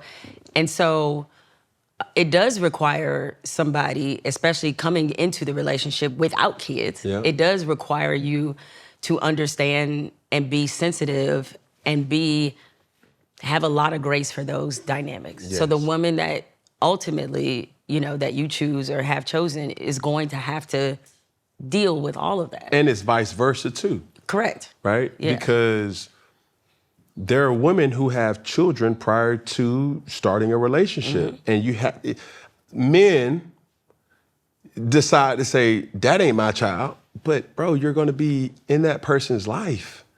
Whether you wanna agree with it or not, they're gonna look to you in some way, shape, form. They're gonna learn something from you that it's going to impact them positively or negatively, respectfully, if that's the person that you really want to be with and the time that's spent that they will see.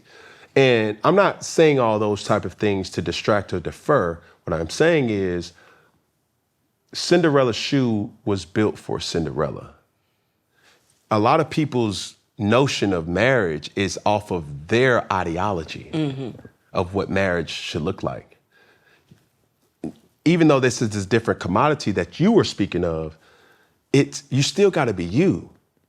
Now, I will admit to say I've been scarred in relationships.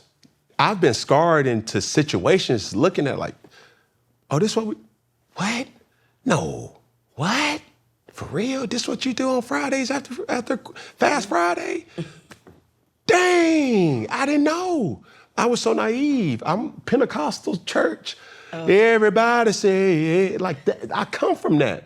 So now seeing it through this lens of the world, it doesn't give me a pass. It's just like, hold on, Pop.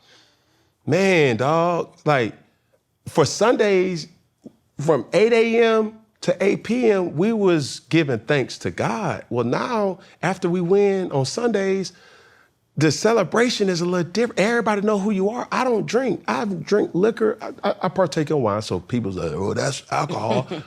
I don't do a lot of things because I want to make sure that I'm sharp mentally, but the vultures are still out there. The spirits is still out there, and they looking at you to say, like my mom would always say, it's more people that see you than you see them. Oh, absolutely. And they coming for Absolutely. you. So it's easy for you, and I'm using this as figurative speaking, it's easy for you to say, oh, that's easy, you just gotta have discipline. But that's where it's like, you gotta understand what it's like from my life and my lens. It's tough. I don't know if a person genuinely loves me. I heard Shaquille O'Neal say that. I don't know if I've ever known true love. And when you start to think about it, it's like, dang, have I? Do you love me for me, or do you love me because of what I can do for you? And unfortunately, a lot of people that sit and feel how I feel finds out the hard way. So do I believe in marriage? Hell yeah, I do. Do I want to get married? Hell yeah. But that still doesn't erase the fact that my fear of divorce, when you do talk to former athletes or current athletes and you start to say like, yo, man, what's up with you and your... Nah, bro, she got me. I said, golly, like for what? Man, you know, I had to get in the park. What? Like when you start seeing these horror stories, it's only natural for you to just be like, dang, dog. Dang, but y'all was the goals. Y'all was the ones that I was, you know what I'm saying, admiring, not worshiping. It was just, I like y'all, man. Y'all was at the pregame, giving each other kids, taking the family pictures. You sending me the postcard. Hey, happy holidays from the blase blahs. Like, dang, but now all of a sudden it's like, that was a has-been. And to not think about those things and it cannot be you, you'll be a fool for that. No, you definitely have to go into it super aware, as you are. And it's tough for pro athletes because you live in the real world, but your world is not always reality. That's, ooh, yeah. You know, and that's because you are in a atmosphere where you have people with a lot of money. Yeah. You have, as you said, like, man, it's hundreds of women throwing themselves at you all the time. Right. And so, yeah, it leads to a certain level of cynicism and pessimism where, I've had these conversations with players, you know, and I told them, I was like, I feel so bad for you because your world is so transactional. Mm-hmm. And even your relationship with women is very transactional. It's like the women in your life, like you don't just have a woman that's, most athletes, unless it, you know, not counting your parents or your mom or people you're related to, but most athletes, when you think about what your relationships are with the women in your life, it's extremely transactional. For sure. Like you don't just have women that you hang out with or that you know that are just like there because they like you. Yeah. Right? That has nothing to do with y'all being romantic, any of those things. Them wanting something from you. It always start, or some start like this. It starts off as, I really love you. I really care about you. In some way, you get used to a lifestyle that you will start to realize, well, if I'm not with you, I can't have that. So therefore, I at least want some of that lifestyle, and I don't want you. Right. So therefore, it's going to come at your expense. So to say that everybody's coming at you with a transactional approach, no. But you can get used to a lifestyle while with a person. Right. And then reality sets in and you start to say, hey, if I'm not with this person, that means I don't get this lifestyle. So therefore, I have to get what I deem is rightfully mine. And that's where it gets real scary. Well, you have to trust yourself, though, Cam. It's like you have to trust that you picked a good person. You have to trust that and realize that all those fears that you have about, my fear of divorce is this high versus me wanting to get married. Yep. It's like you in some ways, you have to stop letting the bad examples set your course. It's like, because it's going to be bad. Like, listen, as a woman, you know how often we hear that men just going to fucking cheat on us and we just got to deal with it? Mm-hmm. We hear this all the time, right? But in every relationship... Women cheat too? Oh, women cheat too, 1,000%. But we hear it a lot, obviously. Yep. And that have been conditioned that, like, it's just something you just going to have to put up with. Yep. If I let the narrative of that control my dating and control my ability to trust the person I'm with, and I'm not just talking about my husband, it's like every relationship I've had... Like, I ain't going through your phone. I'm not doing none of that shit. That's too much work. Mm-hmm. Like, I feel like if you cheat on me, it will be revealed in time, right? I'm not doing any of that. But what I will say is that if you let those narratives control your decision making, it's a difference between awareness and then allowing those other narratives to alter your decisions. It's like, yeah, bad people exist. Yeah, people are in shitty marriages. Yes, people cheat. Yes, sometimes people get taken advantage of. But I've always had a really hard time letting the decisions of others impact what I do. Can I throw a wrench in there? Mm-hmm. Or just give another thought process? What if you just don't want to? That's fair. Now, that's different. You might just be like, you know what? It's not my vibe. You know what I'm saying? Yeah. Like, there's certain people, like when everybody always asks me these questions. And I'm like, yo, I'm good with it. It's not that I don't want to. It's just that, yo. You like the way your life is. I love the way my life is. And I got her. Right. She knows that. Because she's seen my interactions with the woman that I'm not even with. Right. I believe in fairness. I believe in honesty. But do you feel like your partner are y'all aligned in that? Listen, and this is where private conversations impact public opinion. Mm-hmm. Because I wouldn't be having this conversation if you weren't aligned. And there's been times that even on this platform, I misspoke because I didn't check with her. Mm-hmm. But the fact that we are good gives me comfort in knowing that everybody wants to voice their opinion about marriage. And it's one of those things that, hey, she has her own. She does an amazing job with how she collects coin, how she goes about her family and certain things, but it's just certain things for me, we can weaponize what our opinion is for how we expect certain things to be. And it's okay to be able to say like, hey, dog, if that ain't what you want, that ain't what you want. Cool, let's move on. Boom. Because if we're talking about ESPN personality, and they'll say, hey, Cam, why don't you talk like Stephen A. Smith? You just said, and I agree with you, we need you to act like you. So you have your own way of thinking. You have your own way of going about things. And even though you may not agree with it, it may like, hey, I never heard sports like that, but I'm intrigued. What else you got? It also goes for life. It's like, yo, here's a person who may have been impacted off the things that he's experienced. Is he in a relationship? Yes. Is he happy? Hell yes. Does he have plans for further extending his relationship? Yes. Will that take time? Yes.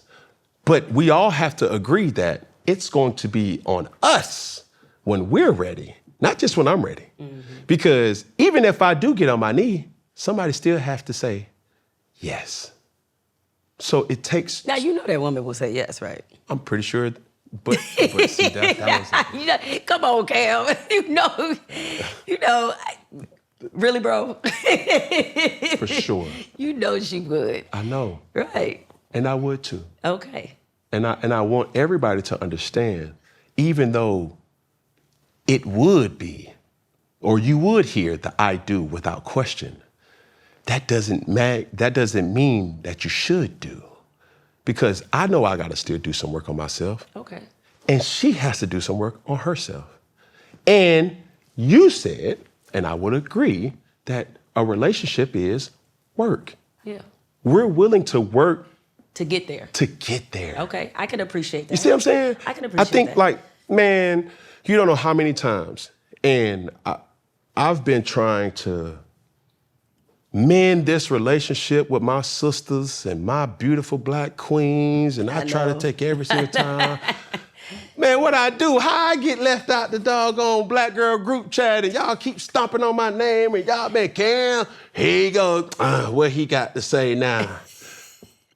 I love y'all. Well, Cam, it comes from, and we discussed this earlier, it comes from a place of love. I know. And you know what it is, and listen, I think it's fair to say that when some black women comment on you, they bring in their own baggage to the table. And you know this, right?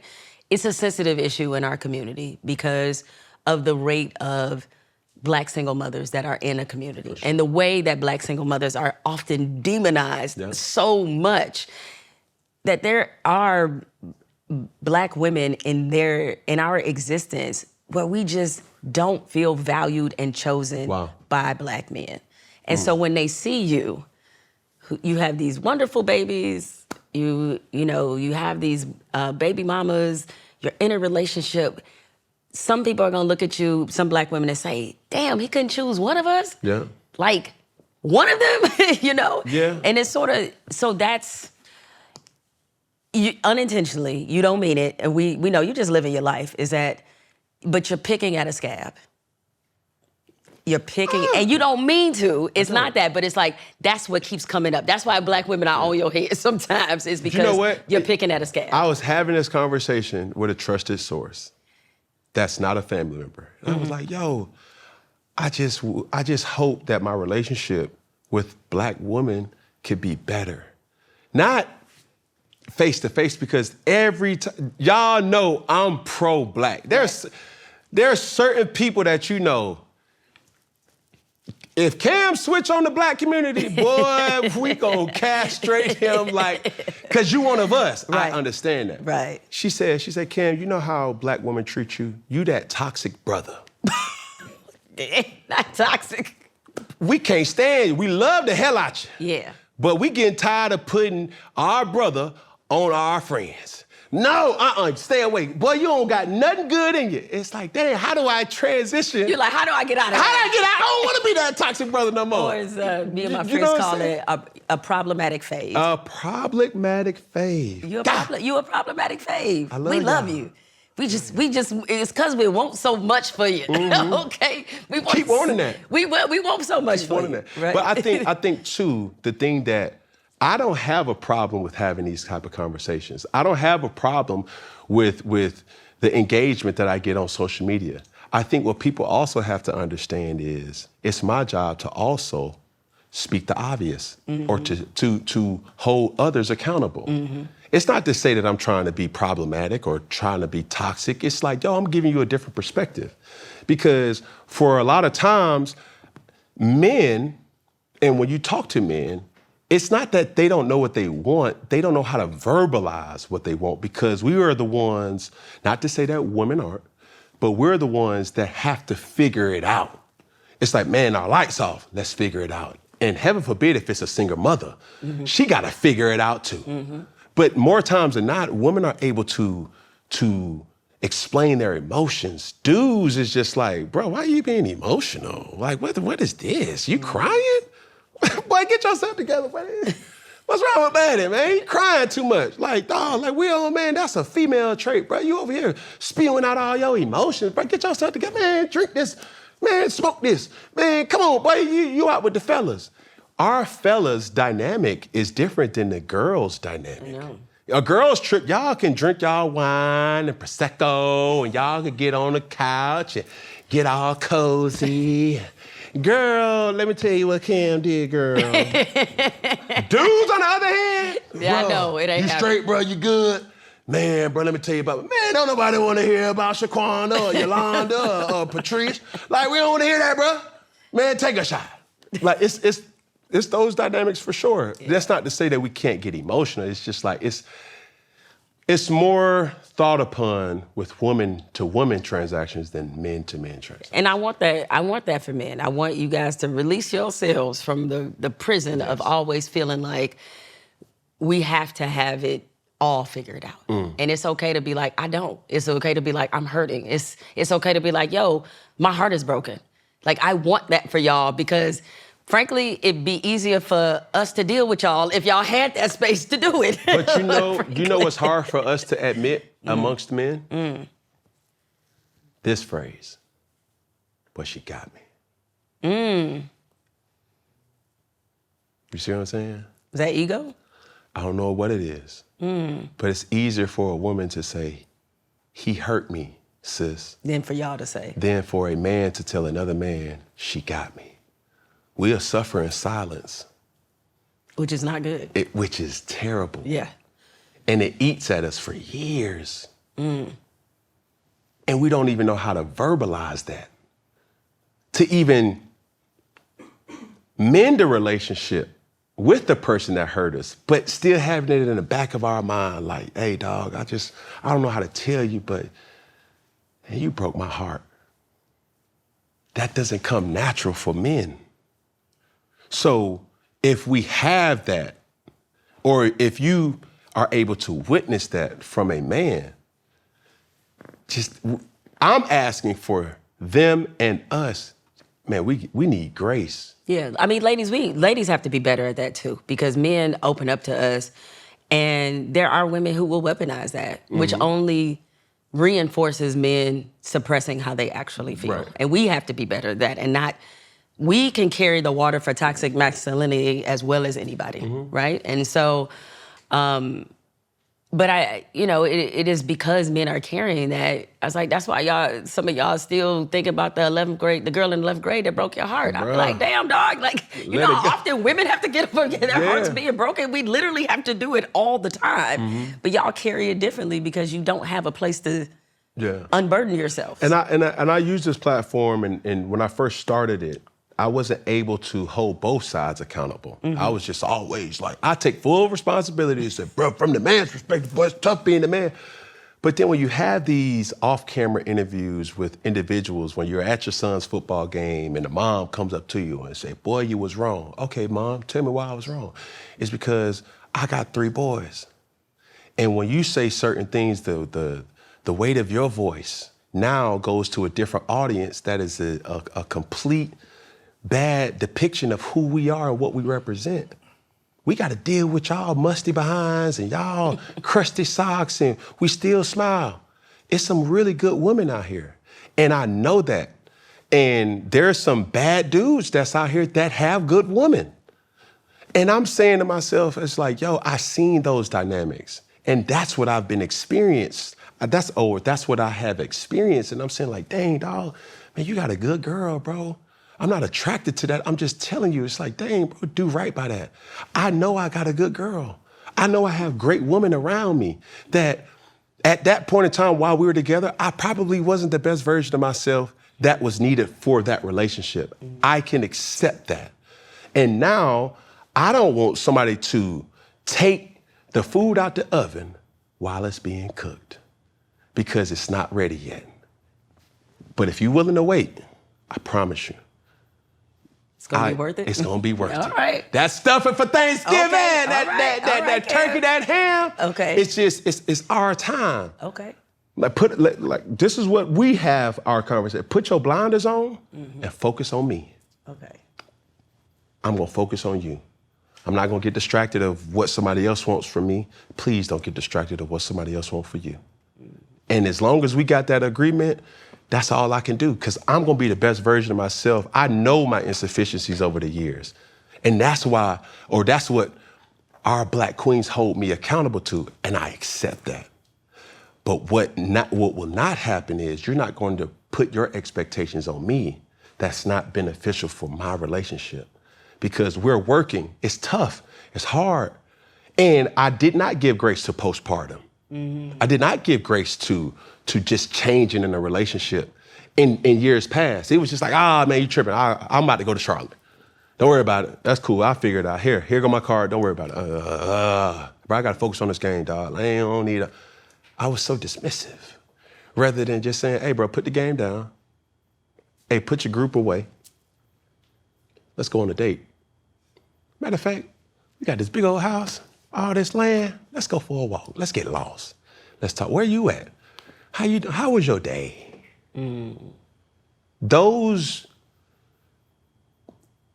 tactics are now in me that normally or in other relationships, it would have just, yeah, all right, baby, have a good day. All right, cool. All right, everything straight? All right, cool, boom, I'm out here.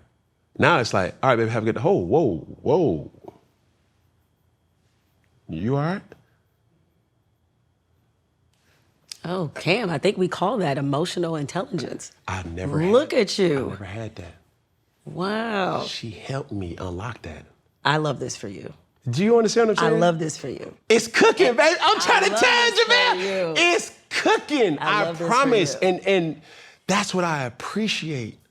It's like I ain't never, ever had this to say, hold on, dang. Man, let me text my baby mama, see if she's straight. Cool, boom. Hey, what you doing for Thanksgiving? You want something? Like, hey, even though I know you probably with your da-da-da-da-da, I know you would like this, cool. In respect of my relationship. You see what I'm saying? I want everybody to be happy. I just didn't know how to go about it. Nor was everybody expects you to know. But you may not know. To be so strong and like, man, he know what I want for my birthday. He know that it's our anniversary. He know that this is the day that we met. He know that I like, Bojangles. He know that I like Cheesecake Factory. Yeah, but sometimes I got so much stuff going on that it's like, dang, it slipped my mind. And I just want you to have grace. And now I'm learning just as much grace as I'm asking for. Hey, bro, you give that same person that same type of grace. I would love to see the statistics of pro athletes who the success rate of their marriages if they got married after they played. And I bet you it's very different. No. I give you one better. The success rate of a man to have come into money is that. It's so much. It's like, yo, you for all your life, and I'm just giving surface level examples or analogies to make people understand. For all your life, you've been able to Christmas shop and just be like, dang, that's a cool sweater. That's a cool car. Dang, that's a cool appliance. That's a cool house. Dang, that's nice. Then all of a sudden you say to yourself, yeah, let me get that. Hey, let me get that. It's the money. When you interject money into a person's life, they magnify who they truly are. Oh, yeah. It's like money doesn't make you, it makes you more of who you are. And it's not always a bad person. It makes you a more curious person. Mm-hmm. And I want to clear that up. It's like, it's not that you're a bad person. You're just curious. For 19 years of my life, I was broke as hell. I'm talking about, boy, I need that $5 for gas, my boy, because I'm not going to make it back home. That ain't new. And now you get to a point it's like, bro, we tripping off of 5 bands? Like, what are we talking about? Like, it's $5,000, bro. Hey, here, Cash App, Zelle, Venmo, like here. And even though it rolls off the tongue easy, but it's just like, yo, bro, it's not an athlete thing. It's having opportunity thing. And most men, they become even more curious to experience things when they get money because now they can. Right. It's like the girl that probably didn't give him an opportunity, I'm gonna make it so easy for you, baby. I'm gonna pay for your flight. I'm gonna pay for your room. You don't even need no clothes because I'm gonna pay for your clothes when you get there. It may sound like a flex, but that's the curiosity where it's like, yo, I'm going to Paris. What we doing in Paris? We gonna shop. We're gonna experience great food, great cuisine, all these different things, and you're exposing people to a life that they never had, but truth of the matter, you never had either. So once you come into money, what are those statistics? I'd be curious. But I do think the capacity to give to another person is harder when you're, especially because you were a quarterback playing in, the NFL. Yep. Like, just what you had to give the sport. How was there going to be room for somebody else? That's hard. It's tough. It's very tough. And like most of the athletes I know, the most successful marriages are usually people who got married after they played or second marriage. Yeah. Because second marriage, they're choosing differently than they did the first time.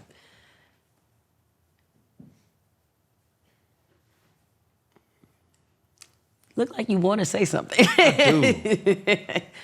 I do. Okay. I'll say it with all due respect. Yeah. You look at a guy like Tom Brady. Yeah.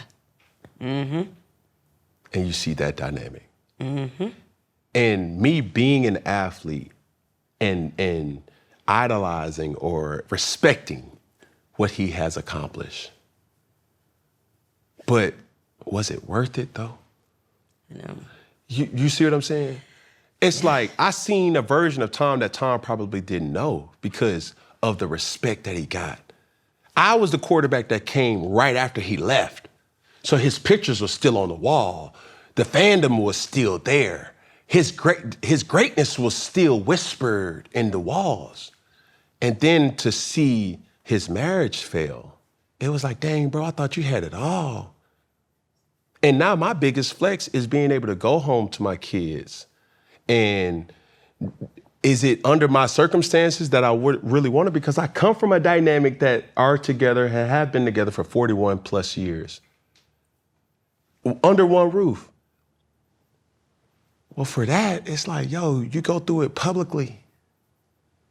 She's somebody, you be damned, she won't be damned. And I hate to speak on another man's situation, but it's like, I know how he feel because you have to commit. It ain't to be great at something. Yeah. You can't take no shortcuts or the escalator or the elevator to success. You have to do the work. Tom Brady did the work, but then it's like, yo. But it personally cost him a lot. I mean, we all saw it. We saw what that cost was. And it's the most human he's ever looked. Yeah. It's the most human he's ever looked. And that's the thing is like, yo,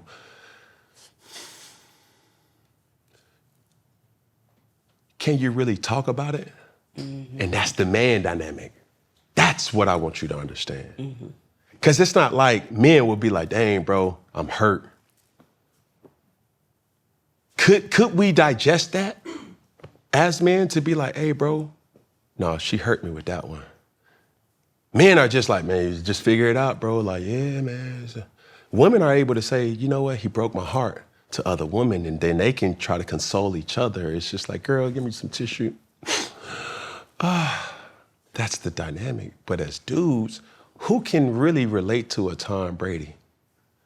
Who can really relate to a Cam Newton in that dynamic where it's like, yo, bro, you keep telling me to get married, bro, but dang, dog, like, you work at FedEx, bro. Like, bro, we got different problems. We got different problems. We both got problems. Respectfully. But mine are different. Mine are a little different. But, yes. And I don't want to talk down on nobody. Yeah, I know what you mean. You could be a owner of a team. You can have more money than me. But when you go out, you can just blend in. I can't. But, all right. Okay. That was the only thing I had to get off my chest. That's cool. Damn. You just, That's cool. you know, but do realize that. But I want to ask this though, and I kind of got off track, but I want to kind of get it back on track with like being in a relationship or being married now. Does that impact how you discuss certain things? Does that change your perspective on things of how you attack your profession? It does. It helps me, I think, because you know I'm always very aware of the fact that I've committed to something that is bigger than me, right? My marriage is bigger than me, right? I'm committing to something emotionally, you know, with everything that I have. And it's made me a better journalist, you know, to be honest, because I think I have a more humanizing perspective than I already have. As it was, I consider myself more of an empath anyway. But like, it really makes me more focused. And it drives me. It's like, yo, you know, I'm not out here just doing this for myself. I'm doing it because I have my own family that I want to contribute to. So it gives me a deeper sense of purpose. What's one take that your husband probably doesn't agree with you on? Oh my God. Well, we do have a lot of interesting conversations about relationships that we disagree on. From a sports standpoint, probably one of our biggest sort of debates and arguments that we have, with us both being from Detroit, we're both big Pistons fans, and when the Pistons walked off the court after the Bulls beat them, Isaiah Joe Dumars or whatever, I'm pettier. I think the Bulls deserved it. I think Michael Jordan deserved it because during that series, he essentially called the Pistons illegitimate champions because of the style of play. Like, everybody knows the Pistons were very physical with Michael Jordan. My husband thinks that was such a punk-ass move for the Pistons to do. So we argue about, that's our biggest sports debate. In terms of like just relationship convo, because we actually, we bring some of these conversations to social media. You know, like, I have told him this before about, you know, men when it comes to like, you know, cheating or, you know, whatever. It's like, this idea that women can't be unemotional when it comes to sex, right? And he was like, nah, women, yeah, I get too caught up and, you know, blah, blah, blah, blah, blah. And I was like, nah, I think men tell themselves that because it makes you feel better. And it actually, in some ways, justifies your own behavior. Like, this idea that men can cheat and it means nothing. Women can't cheat and it has to mean something. I was like, nah, because, you know, I have friends, you know, I cheated one time in my life. And after that, I was like, never again. And trust me, when I cheated, it had nothing to do with emotion. Zero. It had everything to do with, I was 19 years old. That's what it had to do with. And options were much more available, right? And I think men tell themselves that women cheat out of emotion because it makes them feel better. Like, oh, she cheated on me because she loved that dude or she fell for him in some kind of way.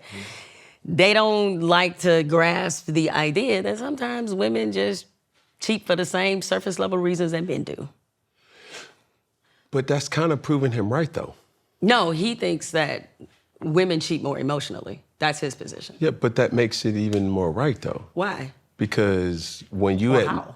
when you say the reason it was scarce once or few for others, for men, it's a natural instinct. It's like, yo, she looks good. I want to experience her. After that, as I know what that's like. Back to the regular schedule programming. Right. For women, it may be, I don't know, it may be it's like, does he look good? Yeah, but how are we gonna, hey, think about a lot of more what ifs than men do. We might go through a different thought process, but again, not just independent of my own experience, but yeah, the women that I know who cheated, they did not cheat because they were emotionally looking for something. They were physically looking for something. So that's what them girl trips be on? No. You know what, though? Here's about the girls and the guys trip that is so true. And like some women get like unnaturally worried about men when y'all do a fellas trip. Yeah. And I was like, if y'all knew the 12-year-old shit that men were doing on fellas trips, gambling, doing that, like having just the bros. Oh my God, doing wrestling moves, like the dumbest shit you can possibly think Racing. of. Racing. Just, I was like, you know what I ladies, mean? do not be Basketball. worried. Like, y'all doing the dumbest Especially stuff. if there's history there, dudes get real competitive and Yes. real alpha. Correct. Around dudes. Correct. Boy, you could never beat me, boy. I've been knowing you since you was in the 8th grade, boy. And I'm gonna whoop you again. Boy, we're 43, boy, and I can still beat your ass, boy. Yep. Let's race. Exactly. Pop the Achilles, hamstring gone. It's like You didn't win, old boy. You only like it's Exactly. that takes over the male group chat. Completely. I was like, oh my God, like women been doing all this worrying about what y'all do when y'all together. Y'all They don't get do real nothing. strong. Y'all They don't get do real strong. nothing. Let's go. So here's some hot takes. Give me brief answers to these questions. Okay. All right. Should Ja Morant stay in Memphis, or is it a move on and go find somewhere else? You need to move on. They need to move on. I think it's time. And yeah, there's a part of me that's very selfish as a Pistons fan that's thinking like, would Ja fit in Detroit? Anyway, but yes, I think they need to move on. 3 people who need to stay off social media. Ooh, that's a really long list. I would say anybody who is introducing a 50-50 conversation, please stop putting that on social media. What's 50-50? The whole 50-50 relationship shit, it drives me crazy. You No know? healthy relationship will ever be 50-50. It's not how it works. You know what I say it is? It's 100-100. That's what it is. It's not 50-50. Yeah. I'm putting in everything, you putting in everything, and I ain't even talking about just finances. No. That's what it is. I think finances is surface. There's times where I'm you with find you. yourself giving 90-10. Correct. There's certain situations where you need to only give 5 and they give 95. It's different compartments to relationships. More than anything, I wish a lot of podcast mics would be stolen, confiscated, or heavily tariffed. Do you care to share who? No. But I would say, please tariff the podcast mics for a lot of folk. Thought process on Colin Kaepernick making a return to the NFL. It won't happen, but not because Colin's not ready. That man still trains like he's in the NFL. He is in great shape. He could play.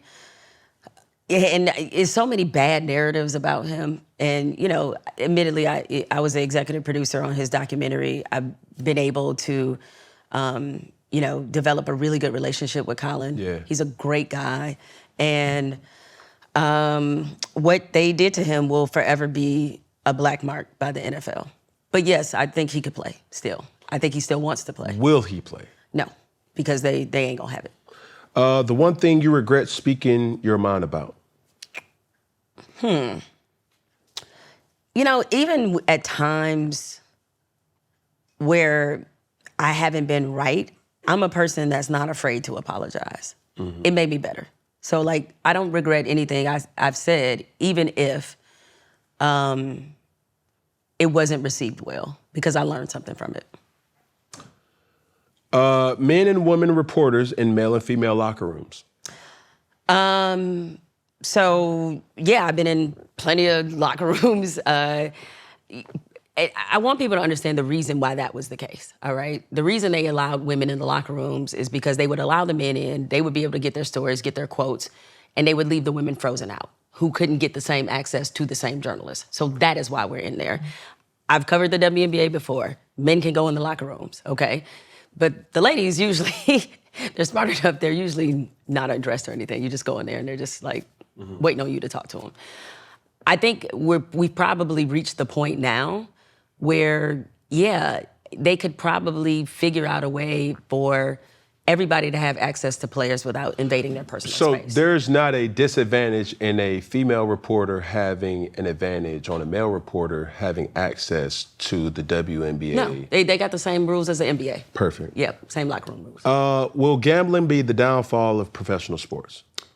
No, but I think we are looking at an issue that's the next tobacco. And I'm mostly fearful of young people's involvement in gambling. Yeah. It's really bad. And there's not enough attention being paid to what this next generation, their relationship to gambling. It's available everywhere. It's on their phones. I think there's going to be a generation of serious gambling addicts. Wow. We know you like to rank things a lot. Okay. Where do you rank Cam Newton? In terms of, all right, well, here we go. Cultural impact. Okay, cultural impact. Oh man, you just getting started. I can't rank you yet. I would say in terms of college football, I think you are one of the 5 greatest college football players ever. Wow. I think you definitely had perhaps the greatest season by a college football player ever. And your cultural impact, Cam, you just getting started. Yeah. Like really, I mean, you just scratching the surface. It's like so much more that you're gonna have to be able to do. Yeah, so I can't rank you yet. It's unfinished. Man, I just dropped my son off. That's kind of like my thing when I got my kids. It's like I literally walked them to the front door. We got our handshakes. And one of the kids say, "Hey, that's the man on YouTube." Damn, dog. It's like, I tell people often, it's like, yo, nobody's gonna remember that I played football. Which is crazy. It's nuts. Because... Well, how do you feel about that? No, I'm good with it. Really? I Okay. promise you I'm good All with right. it. It's one of those things, like I really appreciate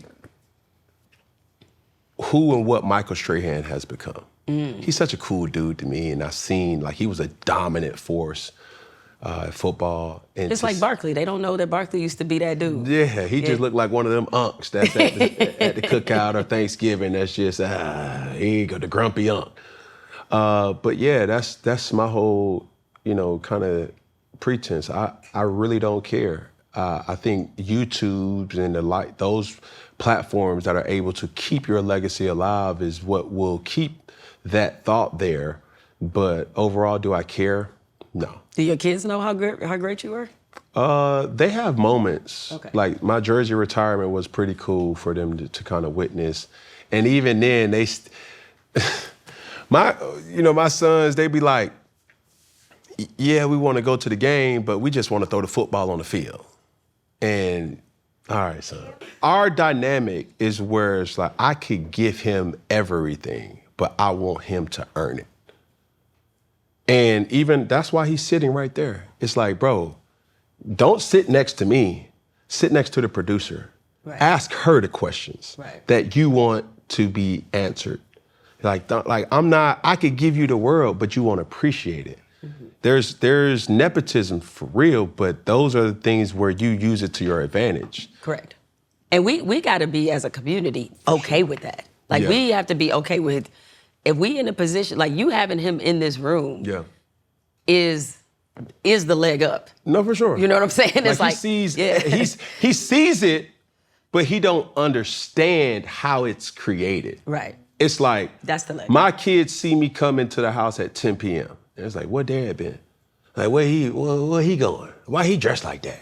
You know what I'm saying? It's like, I want to wear a bow tie too, because he's like, it's those things that they pick up. Like my son should. Right, I heard him the other day, and I always said this. It was like, somebody says, have a good day. And I will always say, have a better one, right? And we're leaving the store, and somebody says, have a good day. And then here comes Suge. Have a better one. I said, boy, they see everything. They watch everything. So for that is like, all right, I want to always position you of what you want to do. I'm not going to force you to do anything, but I'm going to match your energy with whatever. Last question in regards to this is, do you have to look a certain type of way to be on national TV? Absolutely. Women are judged very harshly in terms of their looks.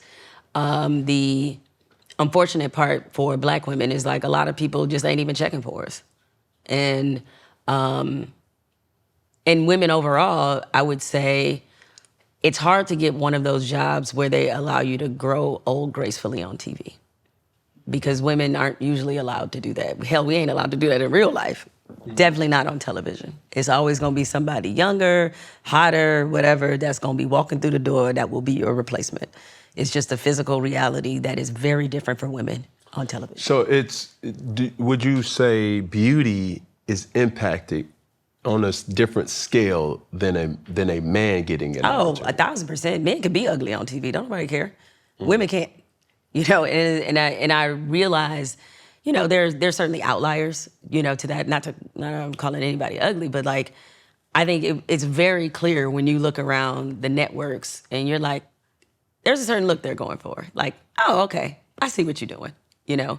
And yeah, as a woman, if you're an attractive woman, you're going to get more looks, television-wise, than if you aren't. They're gonna also, and I did see this a decent amount at ESPN, is like the women that were considered to have the look, there were things made easier for them in ways that a Black woman could never.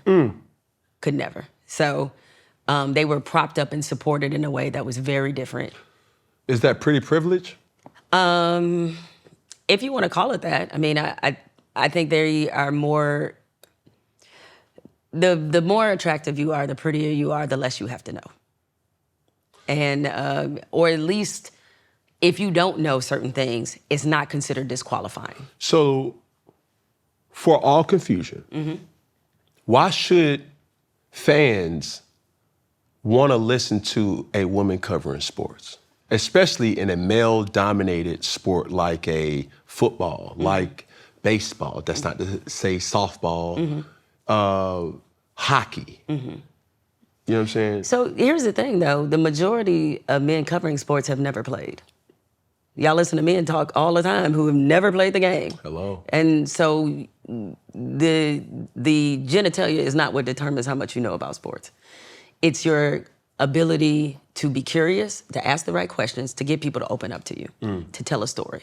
Those are the qualities that matter. It's the who, what, when, where, why of it all. That's the part that matters.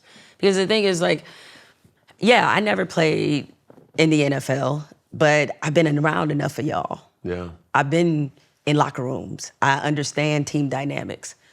You know, I tell young reporters this a lot, is that, you know, even if a coach isn't successful, that coach knows way more about football than you can ever know. Yeah. That player knows way more than you can ever know. So it's okay if you don't know something. In fact, I'd be honest about it. And like I've had coaches that have shown me film and helped me understand how things are broken down. I'm like, oh, I get that now. Yeah. Part of our job is to be curious. Yeah. And so like, you got that element, it's fine. The reason why I asked that question is because I'm having an awakening by working alongside with women analysts. And dare I be a hypocrite, but I looked at it at one point in my life to like, what do you really know? Yeah. But when you say it, I asked it intentionally because I wanted you to say it how you said it, because there's a lot of men that are biased to women analysts, reporters, journalists, columnists. It doesn't matter, and it needs to stop. Because for me, everybody knew what I did. And I questioned a woman reporter. I remember that. Because that's one of the few times I've ever been critical of you while you were playing. Facts. Because of that exchange. And rightfully so. Yep. And me being naive to the fact that it's like, hey, this is one of 20 people in this room that have never played the game. But I'm being super critical because she's a woman. And that's not fair. So if we're gonna keep it a buck, let's keep it a buck for him, and